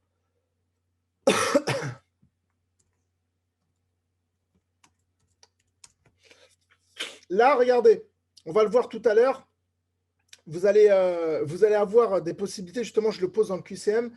Vous allez poser de voir des plus, mais pas avec le formatage. D'accord? Parce que ici, je suis en train d'additionner ici une chaîne de caractères avec une variable qui n'est pas une chaîne de caractères, avec une rechaîne de caractères. Donc, il ne sait pas le faire. Donc, du coup, c'est les virgules qu'on va utiliser ou le pourcentage S. Il y a plusieurs manières de le faire. L'idée, c'est de vous ramener sur un point de connaissance à connaître. Alors, ici, on veut insérer 2 valeurs dans la chaîne de caractères. Si on veut insérer 2 valeurs dans la chaîne de caractères, très bonne question. Je ne vais pas le traiter ici, je le mettrai dans la fac. Est-ce que, s'il te plaît, Fadil, tu peux le mettre dans le QNR? Donc, ensuite, je continue. Bim. Multiplier. Alors, voilà, multiplier, additionner des chaînes de caractères. Hop là. On est là. Donc, alors, multiplier des chaînes de caractères. Justement, j'ai fait un plus exprès. Vous avez vu le plus qui a planté tout à l'heure. Donc, maintenant, je vais faire un plus qui ne plante pas. D'accord? Donc là, on va additionner des chaînes, de caractères. D'accord? Donc, pour additionner des chaînes de caractères, on va faire un plus. On va faire un plus, tout simplement. D'accord? Donc, on va faire str1 est égal à, hop, à bonjour. Et on a str2 est égal à bonjour Rabat. Je ne suis pas inspiré aujourd'hui. Donc là, c'est donc du coup str1 plus str2. Voilà, vous voyez, bonjour Rabat. Sauf que, il n'y a pas d'espace. Donc je vais faire ça et je vais faire ça. Et là, vous voyez, j'ai fait un espace. Donc vous voyez, ici, j'arrive à les additionner. La différence entre var et str, c'est arbitraire. La question qui a été posée, quelle est la différence entre var et str, c'est la même question que pourquoi j'ai appelé mon fils Nathan. Vous voyez, c'est arbitraire. C'est vous qui fixez les noms des variables. C'est-à-dire qu'il faut juste respecter une règle. Par exemple, mon fils, je ne vais pas l'appeler chaussure. Je ne vais pas l'appeler mur. Bah, ça, c'est un petit peu des règles de bon sens. Bah, la variable, je ne vais pas la faire commencer par un nombre. Je ne vais pas la faire commencer par un nombre. Alors, si je la fais commencer par un nombre, l'interpréteur ne voudra pas. Il va me dire que c'est une erreur. Et surtout, je ne pourrai pas l'utiliser, en fait. Et puis, si je veux l'appeler var, str, str1, str2, etc., c'est moi, je fais ce que je veux. Voilà. Après au niveau des règles, par exemple, vous savez, il y a des règles en fait qu'on va respecter. Par exemple, si j'utilise des variables qui sont locales ou globales, on va voir ce que c'est local et global dans le web binaire 2. À ce moment-là, je peux utiliser des petits réflexes. Je peux commencer tout le temps par une minuscule ou par une majuscule, etc. Voilà. Donc là, alors, Bénédicte Paqui, concernant la question, donc là, vous voyez, là, ça passe, mais tout à l'heure, ici, ça n'était pas passé. Il est où? Je vous le retrouve, il est là. Celui-là n'était pas passé. Pourquoi? Parce que le typage est dynamique, il sait que lui, ça, c'est une chaîne de caractères. J'additionne ici un entier. Vous voyez, l'entier, il est là, 13 400. Et après, j'additionne une chaîne de caractères, comme on dit. On ne va pas mélanger les torchons et les serviettes. On ne va pas mélanger. À un moment donné, ça ne marche pas. Donc, du coup, on ne sait pas additionner ça. Je ne peux pas additionner des kilomètres et des degrés Celsius. Voilà. Voilà. En gros, il fait 15 degrés et je veux additionner 17 mètres. Voilà, ça ne marche pas en fait. Donc, alors qu'en bas, j'ai additionné une chaîne de caractères avec une chaîne de caractères, l'espace avec une chaîne de caractères. Et là, ça fonctionne.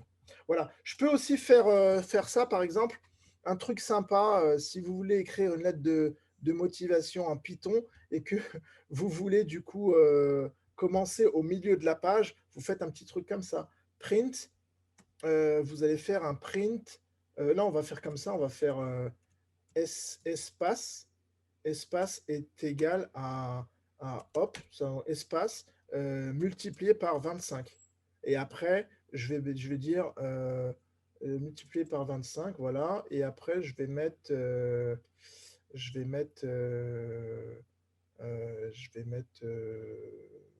ouais, cher monsieur, voilà. Donc, je vais mettre print avec un print. Et là, je vais mettre espace plus, hop, cher monsieur. Voilà, vous voyez? Donc là, il m'a mis 25 espaces et après, il a mis cher monsieur. Voilà, hop là, donc si je mets virgule, voilà, cher monsieur. Voilà, donc là, après, je peux écrire, hop, je peux écrire un autre truc. Je vous adresse, je prends la plume aujourd'hui pour vous présenter. Là, on va utiliser présenter ma candidature. Voilà, si vous voulez. Hop là. Et voilà. Et là, je vais à la ligne.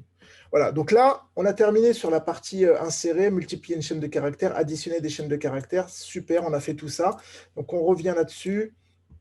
On va passer sur les listes et les tuples.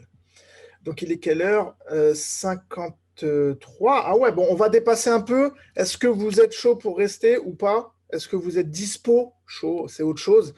Est-ce que vous êtes dispo? Pas de souci, oui, oui, bah, bravo, moi je vous félicite, on est 74, vraiment bravo. Aujourd'hui, j'ai vraiment tenu à faire le webinaire 2 fois avec Hachette, on a eu cette super idée pour être sûr de satisfaire aux disponibilités de chacun, donc je vais le refaire à 18h30. Je vais dépasser de 15-20 minutes maxi, mais ça nous laissera le temps de terminer. En même temps, c'était un petit peu voilà, le réglage, quoi. Donc, très bien, super. On continue, on continue. Alors, création du tube donc voilà, déclarer une liste mix, liste de listes, etc. Donc, on continue avec ça. On va changer un peu, on va développer à gauche. Vous voyez toujours bien mon écran? Ça va jusque-là? Ok, super. Le son est bon. On est bien. Ok, merci. Franchement, merci beaucoup pour votre réactivité. Moi, je suis chaud. Je continue. J'ai vraiment envie de boucler ce programme-là avec vous. On fait le max. Ok, super. Allez, on continue. Donc, déclarer une liste. Voilà. Donc, déclarer une liste encore une fois. Pourquoi j'ai appelé mon fils Nathan? Pourquoi c'est STR? Pourquoi c'est pourcentage S? Il n'y a pas de réponse à ça. Il faut apprendre la syntaxe. Pourquoi, si je me mets au chinois demain, bonjour, il faut l'écrire comme ça? Il n'y a pas de réponse à ça. Il faut apprendre la syntaxe. Vous savez qu'en général, puis d'ailleurs, les meilleurs développeurs sont ceux qui ont une grande culture tech. Ça s'appelle la grammaire du langage. Très bien. Oui, oui. Mais ce que je fais, c'est de la vulgarisation. Et donc, du coup, l'objectif, c'est vraiment de balayer les pourquoi sur des questions que je pense que vous ne devriez pas vous poser. Au moins, on supprime l'essentiel des difficultés. On continue, du coup. Alors, liste. Donc, du coup, là, la grammaire de la liste, c'est quoi? Est-ce que quelqu'un la connaît? Ah, je vous ai donné la réponse. Vous avez le choix on a toujours le choix dès qu'il y a liste, dictionnaire, tuple, c'est crochet, parenthèse ou crochet, parenthèse ou accolade, merci. Crochet, parenthèse, accolade. Donc du coup, crochet, effectivement, c'est crochet. Alors, les listes, ce qui est important avec les listes, c'est déjà, connaître la syntaxe, d'accord? Donc là, je vais écrire une liste d'entiers. 2, 3, 4, 2, 4, 4, 5 et 6. OK? Donc là, j'ai créé une liste. OK? Si je fais print de liste, ça me donne ça. Donc, vous voyez, la grammaire, en fait, merci beaucoup pour le terme, je reviens, c'était Coudin. Xavier, monsieur Coudin. Donc, la grammaire, d'accord, la syntaxe. Donc, on est, excusez-moi, on est du coup, on est sur un crochet, donc il faut le savoir, et c'est conservé au moment où je fais le print. Alors, ce qui est bien avec les listes, c'est que du coup, je vais créer une autre liste, liste underscore mixte, égal à... Est-ce que je peux faire ça 2,3, bonjour. Est-ce que je peux faire ça? Ah zut, j'ai mis deux crochets. Voilà. Est-ce que je peux faire ça? Vous voyez, c'est passé. Quand je fais print, list underscore mixte, vous voyez, ça me le donne. Ce qui est intéressant dans les listes, c'est déjà qu'on peut avoir des types mixtes. Dans les tuples aussi, vous verrez. Donc ça, c'est la première chose. Liste, déclarer une liste, c'est variable, donc str, var, liste, etc., égale avec la syntaxe. Une fois qu'on a fait ça, comment on va retrouver un élément? Alors, une des choses qu'il faut savoir en informatique, c'est que, en fait, on va toujours commencer à l'indice 0. Ça veut dire quoi? Ça veut dire que là, ici, la place du 2, c'est 0. Dans une queue de supermarché, le premier qui est à la caisse, lui, son indice, c'est 1. Mais en fait, mathématiquement, c'est arbitraire. C'est comme sur le cours sur les suites. Le U0, U1, U2, U3, U4, le U0, 0, c'est l'indice. On peut très bien décider de commencer le premier terme de la liste par 1, par 2 ou par 13. On peut dire que si je vous donne une liste 1, 2, 3, 4, 5, 6, je peux dire que j'ai commencé à U13. Peut-être, hein, ça se trouve, c'est un sous-ensemble d'une liste. Mais le petit nombre qu'il y a en bas à droite du U majuscule, c'est l'indice. En fait, l'indice commence à 0. Donc là, si on considère une suite mathématique, là, on a U0, U1, U2, U3 et U4. Et donc ça, il faut le savoir. Ce qu'il faut savoir, c'est que dès lors que vous créez une structure de données, une liste, un dictionnaire, un tuple, un tableau en C, un tableau, à partir de là, il faut savoir que l'indissage commence en 0. C'est tout, c'est une règle. Donc liste, pour le retrouver, si je fais print, je vais réutiliser les crochets, mais les crochets, regardez bien où ils sont positionnés, après liste. Quand je fais liste crochet de 0, ça se lit comme ça. Et regardez comment je le dis en français. Liste crochet de 0 ou liste de 0. Ça ne vous fait pas penser à quelque chose en mathématiques? F de x. Je vais chercher l'image de l'indice 0 dans liste. Je n'ai pas envie de dire dans la fonction liste. Je ne peux pas me permettre cet abus de langage parce que les fonctions, ça veut dire quelque chose en mathématiques, certes, mais ça veut dire aussi quelque chose en programmation.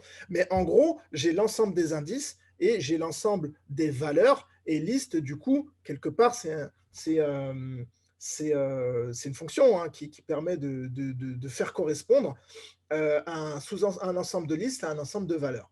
On peut aussi le voir comme ça. Mais pour adresser la valeur, il faut que je précise, pour adresser la valeur, il va falloir que je précise l'indice. Je vous refais la phrase en mathématiques. Pour connaître l'image, il me faut l'antécédent. Voilà. OK? Donc là, du coup, liste de indice 0, donc ça devrait me donner 2. J'ai fait un print. Donc si je tape entrée, ça va me donner, normalement, ça va me donner, j'ai un petit bug, hop là. Voilà, ça va me donner 2. Donc si je fais liste crochet 2, donc là j'ai 0, 1, 2, 3. Si je vais chercher le 3, ici, voilà. Mais si je vais chercher le 7, il n'y en a pas. Eh bien, il va me dire qu'il n'y en a pas. Donc là, il va me dire list index out of range. Des fois, lisez quand même les valeurs si vous pouvez les comprendre. Mais des fois, vous pouvez en fait essayer de débugger tout seul. Des fois, c'est possible quand c'est pas complexe. quand c'est à votre portée, bah, pourquoi pas, vous essayez de débugger. Donc là, out of range, ça veut dire que je ne suis pas dans l'ensemble de définition. C'est comme si la fonction, elle n'était pas dans son ensemble de définition. Si je fais racine carrée, elle est définie dans R+. Si je fais racine de -1, bon, on n'est pas dans C, on est dans R, et ben, ça ne marche pas. Là, je suis out of range. Voilà, tout simplement. Donc voilà, donc là, on a fait liste mix, liste. Ah oui, on peut faire une liste de listes aussi. Donc, je vous le montre. Hein, si je fais liste 1 est égal à crochet, crochet, je vais en mettre 2,3, voilà, par exemple. Si je fais liste 2 est égal à, donc du coup, crochet, crochet, là, je vais mettre 5, 6, 7. Si je fais liste 2, donc du coup, liste 3 est égal à crochet de liste 1, liste 2. Voilà, et si je fais ça, du coup, voilà, et si je fais du coup print de liste 3, voilà, et voilà, ça me donne ça. Et là, vous voyez qu'on n'a pas un crochet avec 2, 3, on a un crochet de crochet. Donc ça, c'est important. D'accord si l'indice 0 est de type... J'ai pas compris la question, Xavier. Est-ce que tu pourrais la reformuler et la poser dans QNR, s'il te plaît? S'il vous plaît. Excusez-moi, j'ai tendance à tutoyer. Est-ce que vous pourriez reposer la question sur le QNR? Donc, du coup, je continue et on verra si on a un petit peu de place à la fin. On a déjà dépassé. Du coup, je vais me concentrer sur le contenu. Si ça ne vous embête pas, parce que j'ai Turtle derrière, je voudrais vous faire des démos et après, je voudrais vous ouvrir sur la suite. D'accord? Donc, je vais, Xavier, si ça ne vous embête pas, je vais continuer. Je vous laisse mettre la question sur QNR, s'il vous plaît. Donc là, du coup,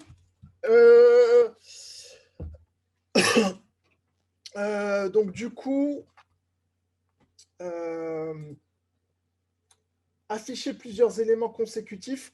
Donc, il n'y a rien de plus simple. Il faut utiliser le 2 points. Donc, si je fais liste, donc c'était lequel? C'était liste du coup de crochet. Je mets 1, 2 points, 3. Voilà. Et je fais un print. Voilà. Print. Voilà. Donc là, vous voyez, en 1, j'ai de 1 jusqu'à 3. Et donc là, j'ai les deux sous-ensembles de la liste, à savoir tout à l'heure, print liste, j'ai 0, 1, 2, 3 non compris, 1, 2, 3, 0, 1, 2, 3. Alors si je fais 5, voilà. Donc là, ça vous permet d'afficher plusieurs éléments consécutifs. Maintenant, pour modifier, et c'est là la différence avec les tuples, alors imaginez que je veuille remplacer donc j'ai 2, 3, 4, 5, 6. Je me suis trompé, je veux remplacer le 4 par 3. Donc du coup, là, l'indice de 4, c'est quoi? Quelqu'un peut me le donner, l'indice de 4, c'est quoi?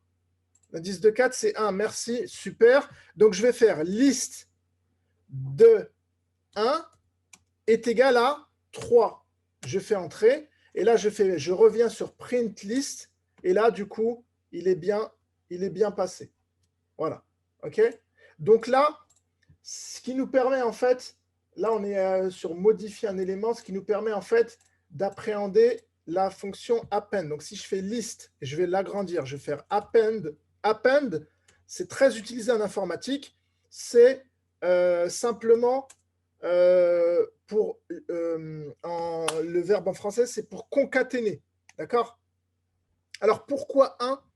Pourquoi 1 achète? Alors, le 1 correspond à l'indice du 4 qui était là. Regardez ici, achète. Ici, j'ai 2, 4, 4, 5, 6. En fait, j'ai fait une erreur exprès. J'ai mis un 4. Je voulais mettre un 3. Donc là, je vais dire qu'en 1, je vais mettre à la place de 4, je vais mettre 3. Donc là, 1, c'est l'indice de ce 4. Parce que là, c'est 0. Là, c'est 1. Là, c'est 2. Là, c'est 3. Là, c'est 4. C'est son emplacement de parking. OK? Lui, il est garé en 0. Lui, il est garé en 1. Lui, il est garé en 2. Lui, il est garé en 3. OK, super. Donc, voilà, append. OK? Maintenant, je peux faire... Donc là, si je fais un print de liste, et voilà, j'ai rajouté, j'ai concaténé. Donc, juste avec append, vous le faites. Si je fais un del de liste du coup, là, on le refait ensemble. 0, 1, 2, 3, 4, 5. Je vais enlever le 5. Je vais revenir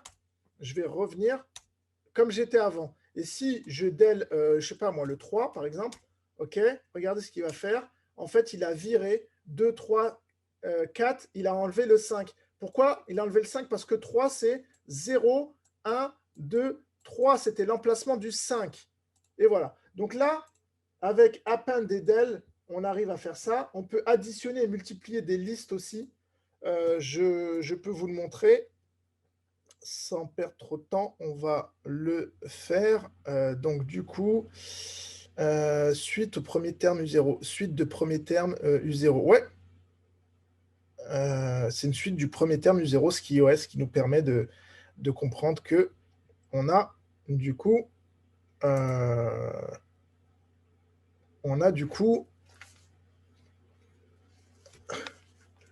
alors, donc, du coup, on continue. On est encore 71. Donc, bravo encore à vous. Hein. Il est 16h07. Hein, je vous libère, allez, on va dire à 20. OK.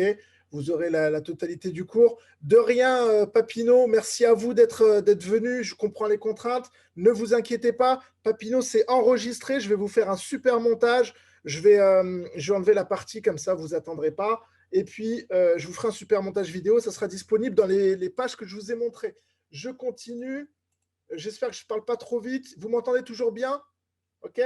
Donc, du coup, super. Merci, merci, merci pour votre activité. On continue. Donc, additionner des listes. Je le fais rapidement. Donc, tout à l'heure, j'avais liste 2, liste 3. Je vais m'en servir. Ouais, j'ai liste 2, liste 3. Donc là, j'avais fait liste de listes. Donc, si je fais liste 4 est égal à liste 1 plus liste 2, celle-ci, elle est dans le QCM. Hein. Donc après, je vous renverrai vers le QCM. Mais ne le faites pas ce soir, faites-le demain. Donc, print liste 4. Voilà. Donc là j'ai 2, 3, 5, 6, 9. Alors pourquoi? Donc là, vous voyez, j'ai 2, 3, 5, 6, 9. Et là, en fait, on a créé une liste à part entière. Alors que tout à l'heure, c'est quand j'ai fait une liste de listes, il avait fait cette syntaxe. On est plus dans une matrice là, d'accord? Donc allez, on continue. Multiplication, allez, je fais le dernier. Si je fais, je vais faire, regardez, liste 5 est égal à crochet. Allez, on va faire simple, on va faire crochet, crochet 1,2, je ferme. Et là, je vais faire print, liste, je l'appelais comment? 5 multiplié par 4. Voilà, on va faire ça. Qu'est-ce que ça nous donne? Regardez, donc il a pris 1, 2 et il a dupliqué le motif 4 fois. C'est pour donner du sens à une multiplication de R dans R avec des nombres entiers. On sait ce que ça veut dire. C'est une opération qu'on connaît. La première fois que j'ai découvert l'opération de convolution, l'opération de G rond H et G rond G, je me dis, ah, mais en fait, il ne faut pas raisonner que dans R, il faut raisonner en espace vectoriel avec des opérateurs et des opérations. Et ben, c'est pareil, c'est que l'addition de deux listes, de l'ensemble des listes, ben, ça donne pas, c'est pas comme dans R. C'est un truc qu'il faut savoir. Pareil pour la multiplication. La multiplication, elle n'a pas fait 1 fois 1 et 2 fois 2, en fait, 5 ou fois 4. Elle a pris le motif et elle l'a multiplié. Voilà. Donc, il faut donner du sens à la multiplication, mais pas que dans les ensembles vectoriels, enfin les ensembles qu'on maîtrise et qu'on connaît parce qu'on les manipule tous les jours. Voilà. Si vous raisonnez dans l'ensemble des fonctions, vous pouvez créer une opération que vous ne connaissez pas, c'est la composition. Ben, c'est pareil. Là, on a une opération qui a du sens, comme la composition a du sens lorsqu'on raisonne dans un espace vectoriel de fonctions, par exemple. OK. Allez, on arrive sur la fin. Courage, c'est la fin. Il me reste une gorgée de café. Allez, pour vous, je bois à votre santé. Donc, du coup, Turtle, et c'est parti. Turtle, on va commencer. Les tuples, Fadil. Je ne peux pas ne pas faire les tuples. Alors, regardez sur les tuples ici. Merci de suivre. Et là, vous êtes voilà, c'est bien, là, vous êtes à fond. Donc, regardez ce que j'ai mis sur les tuples. Donc, les tuples, les tuples, c'est comme les listes, sauf que lorsqu'on crée un tuple, on ne peut pas modifier les valeurs. D'accord? Et donc, c'est la première chose. Et la deuxième chose, oui, bien sûr, au sens propre, mathématiquement, Isabelle, bien sûr, on peut rentrer dans les détails, c'est plutôt une loi. Et après, ou d'ailleurs, j'aurais pas dû parler d'espace vectoriel, mais de groupe ou d'anneau, d'ailleurs, si je remonte dans mes cours de maths, qui me passionnaient d'ailleurs quand j'étais étudiant. Mais effectivement, j'aurais peut-être pas dû parler de loi et de groupe. Mais là, c'est bien, j'ai affaire à des pros des maths, donc je vais rester dans Python. Donc, ok, Isabelle. Donc, du coup, je reviens, Fadil, sur les tuples. Création d'un tuple et essai de modification. Bim, je reviens ici. Hop là. Hop. Je reviens. Donc là, ce que je vais faire, je vais créer tup1.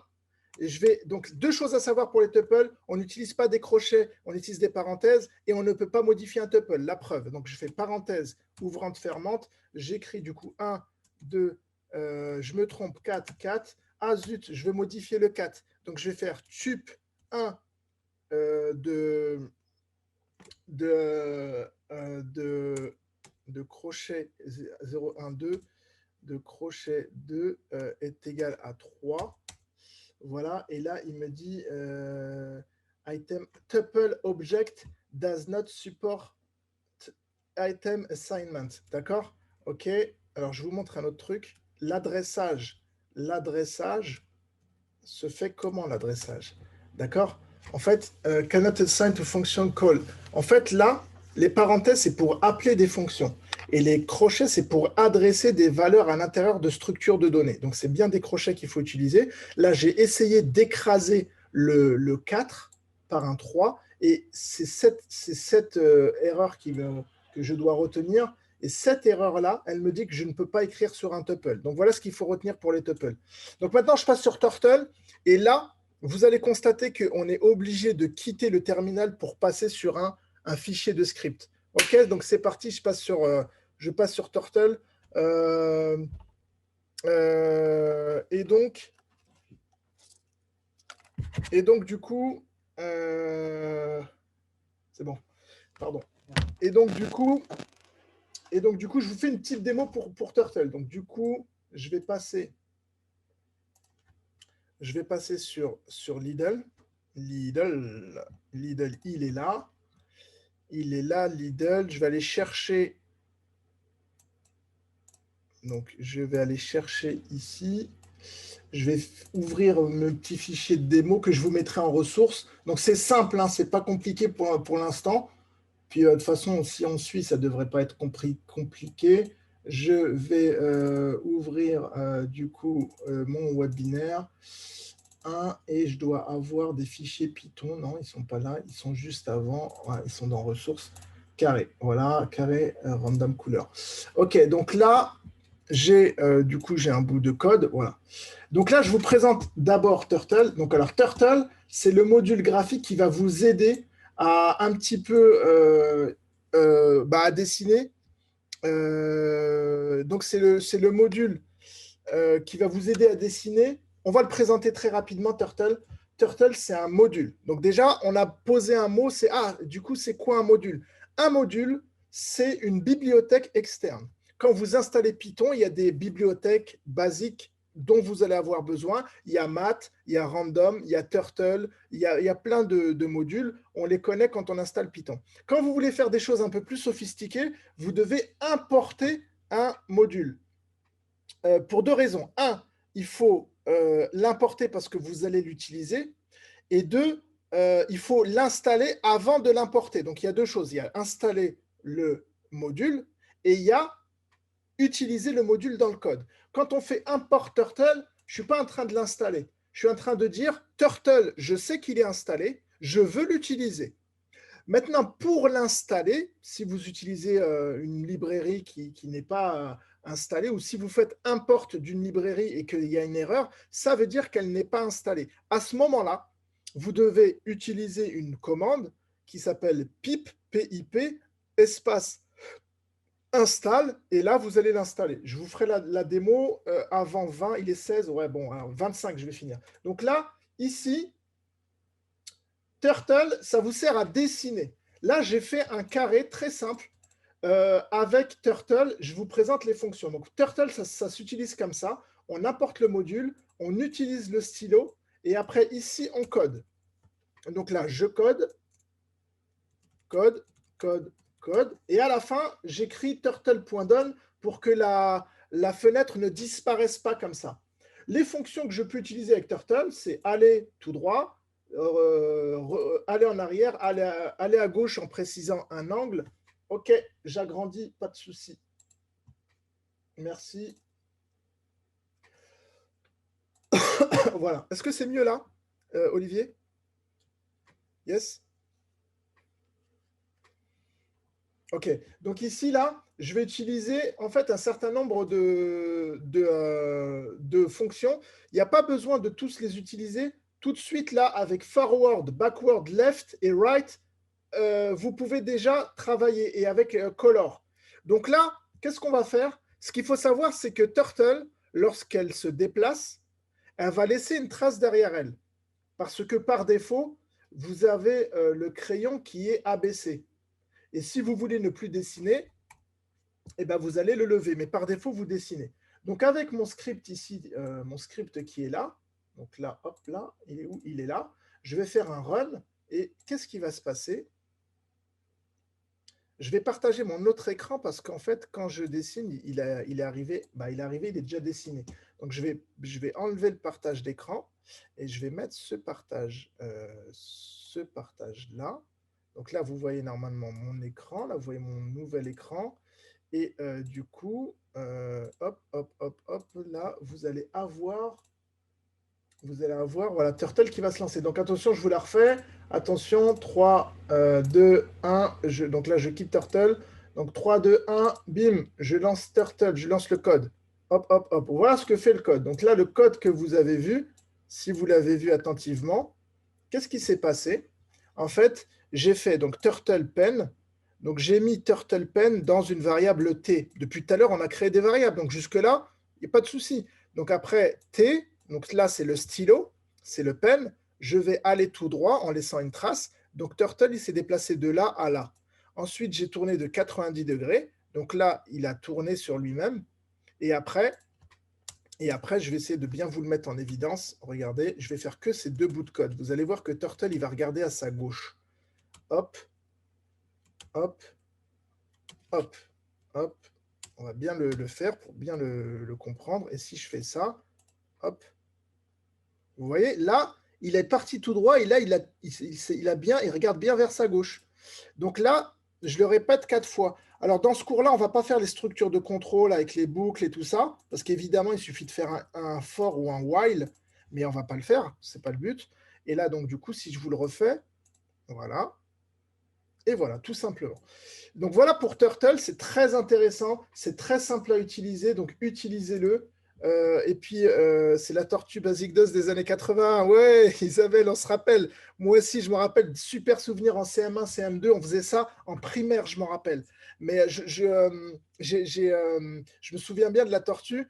Et puis, c'était un premier pas dans la programmation. Exactement. Donc là, je vais appeler un autre fichier maintenant. C'est pour vous parler des modules. Vous voyez, j'ai parlé des modules et on s'arrêtera là. Je vous présenterai du coup le programme. Et là, on sera dans les temps pour 25 et on va se quitter. Et puis voilà. Et puis, on va continuer. Donc, du coup, je vous lance le deuxième programme qui est où? Qui est là. Webinaire, ressources. Voilà. Donc là, on a fait un cours sur les listes. Je vous ai parlé des listes, je vous ai parlé de Turtle, je vous ai parlé de variables, je vous ai parlé de comment adresser une liste. Je voudrais terminer ce cours en vous montrant du code concret qui le fait. Là, j'ai toujours un Turtle. Je vais vous montrer les deux bouts de code. OK? Donc, j'ai toujours un Turtle qui tourne. Il est où le Turtle? Voilà, il est là. Donc, j'ai simplement transformé ce code-là. Là, au lieu d'avoir un carré noir qui se dessine, je voudrais en fait que le carré, il se dessine avec une couleur aléatoire entre le rouge, le noir, le vert, le jaune et le orange. Donc, qu'est-ce que j'ai fait? J'ai créé une liste ici. Donc là, vous voyez, j'ai mis des crochets, j'ai mis des virgules et j'ai précisé des couleurs. Ensuite, j'avance, je tourne et par défaut, là, la couleur, elle est noire. Ensuite, regardez ce que je fais. J'ai utilisé ici le module random. Random, en anglais, ça veut dire aléatoire. Et qu'est-ce que je fais? J'utilise la fonction, du coup, dans Turtle, je vais utiliser la fonction ici, c'est écrit en tout petit, mais faites-moi confiance, c'est écrit la fonction color. Donc, de la même manière, écoutez-moi bien, donc du coup, de la même manière que j'ai fait t.forward, là, je vais faire t.color pour choisir la couleur. Mais je vais prendre quelle couleur? Je vais prendre color list crochet et je vais aller chercher avec l'indice. Rappelez-vous de l'indice. Et l'indice, c'est une variable, c'est une valeur aléatoire entre 0 et 4. Parce que ici, j'ai stocké, grâce à rand int, donne-moi un entier au hasard entre 0 et 4. Du coup, je vais avoir soit le 0 ici, le 1, le 2, le 3 ou le 4. Donc, dans color list, je vais aller chercher le rouge, le black, le green, le yellow ou le orange. Et tout ça, ça va être remplacé par la chaîne de caractères. Et quand je fais color avec la bonne chaîne de caractères, ça me met la couleur. Ensuite, j'avance avec la bonne couleur générée aléatoirement. Je refais un aléatoire. Je refais un aléatoire. Alors, on va regarder ce que ça donne. On va regarder ce que ça donne. C'est parti. Hop là. Et voilà, vous voyez là, j'ai noir, vert, jaune, vert. On le refait pour le plaisir. Noir, jaune, orange, orange. On refait. Noir, orange, jaune, jaune. Allez, on refait une dernière fois. Noir, vert, orange et noir. Et voilà, le webinaire est terminé. Je vais conclure avec du coup le programme. Je vais switcher de partage d'écran parce que c'est plus agréable avec le plus grand. Je switch sur le 2. Hop là. Là, vous avez mon partage. Vous êtes 64. Moi, franchement, je vous applaudis. Bravo. Une dizaine de personnes qui sont parties pour leurs obligations. Je vous présente la suite du webinaire. Laissez-moi juste le temps de prendre, pas un café, vous inquiétez pas, ni de l'eau. Je vais juste prendre la bonne page. Donc, du coup, je prends la bonne page. Je termine avec mon slide BIM que je vous avais montré tout à l'heure. Python est un langage multiparadigme interprété à typage dynamique. Est-ce qu'on est d'accord? Oui ou non? Répondez. Ensuite, ici, vous allez trouver le QCM. N'y allez pas. Laissez-moi bien vous le peaufiner. Je vais vous mettre les explications. Dès demain, il sera prêt. OK, super. Merci Mélinda, merci Fadil, merci Isabelle. On est d'accord. Ensuite, désolé, je suis en retard. OK, ben, pas de souci. Donc ensuite, le QCM, je vous donne un petit aperçu. Les questions sont pas simples. Il va falloir un petit peu chercher. Si vous avez bien suivi le webinaire, eh bien, vous devriez bien le faire. Il y a des points et tout, et vous pouvez le faire à foison, ce n'est pas un souci. Et donc, du coup, là, cette page-là, Hachette va vous la fournir, l'URL, pour que vous puissiez retrouver toutes les ressources, vous inscrire au prochain webinaire, etc. Qu'est-ce qu'on va faire dans le prochain webinaire? On va s'intéresser au dictionnaire, aux structures de contrôle conditionnel, aux structures de contrôle répétitives, bornées, non bornées. C'est des mots savants pour dire simplement if et while. C'est tout. OK. Les fonctions, les modules, la fonction main, parce qu'il faudra en parler, et je vous présenterai une formation complète et gratuite Evoluki d'Hachette qu'on est en train de préparer pour la rentrée 2021. J'en parle pas maintenant, j'en parlerai plus tard. Et je termine, voilà, avec une petite démo, parce qu'il faut quand même vous mettre un petit peu l'eau à la bouche. Hein. Il faut que je puisse vous montrer des choses un peu plus concrètes que ce qu'on a fait là. Alors, regardez ça. Je vais faire un calcul intégral devant vous. Attention, un calcul intégral, c'est parti. Donc là, pour le calcul intégral, on ne va pas aller chercher loin. On va aller chercher le module matplotlib. Je vais ici, hop là, bim. Je vais, oh, attendez, voilà. Je vais ranger ça parce que bim, Hachette, webinar 3. Webinar 3, bim, oh ouais, fonction calcul intégral. Je l'adore ce calcul. Je vais juste simplement c'est pas compliqué, ça permet d'introduire en fait le prochain cours. Dans le prochain cours, on va parler des fonctions. Donc, comment on définit une fonction, comment on appelle une fonction. Donc, les imports, on vient de les voir. Là, j'ai importé un module natif qui existe, mais là, j'ai importé Matplotlib pour dessiner. Il n'existe pas, donc on va devoir l'installer. OK ? Là, je fais le calcul intégral, donc je calcule la primitive. Là, je fais un calcul intégral et en fait, j'utilise la méthode des rectangles. Donc là, j'utilise une boucle qui va me permettre d'accumuler les petites aires des rectangles, tout simplement. Et à la fin, j'affiche de deux manières. Donc là, je vais faire un petit run, bim, voilà, je fais mon run. Il me demande d'où je veux partir, je vais mettre 2. Donc, regardez, interaction, je parle avec mon programme, je lui dis bonjour, il me dit comment ça va, je lui dis tu vas bien, il me dit oui, toi, oui, et toi, comment ça va. Donc, OK, je mets de 2 à 3, bim, et là, j'ai ça, je suis content, j'ai une courbe et j'ai l'air. Il n'y a plus qu'à dessiner en dessous l'air, je ne l'ai pas fait. Il me donne, regardez bien, il me donne ça par la méthode des rectangles et ça par le calcul de la primitive. Évidemment, c'est le calcul de la primitive qui fait foi, mais je vous laisserai découvrir ça. Comme promis, il est bien 25 plus 2 minutes, c'est pas grave.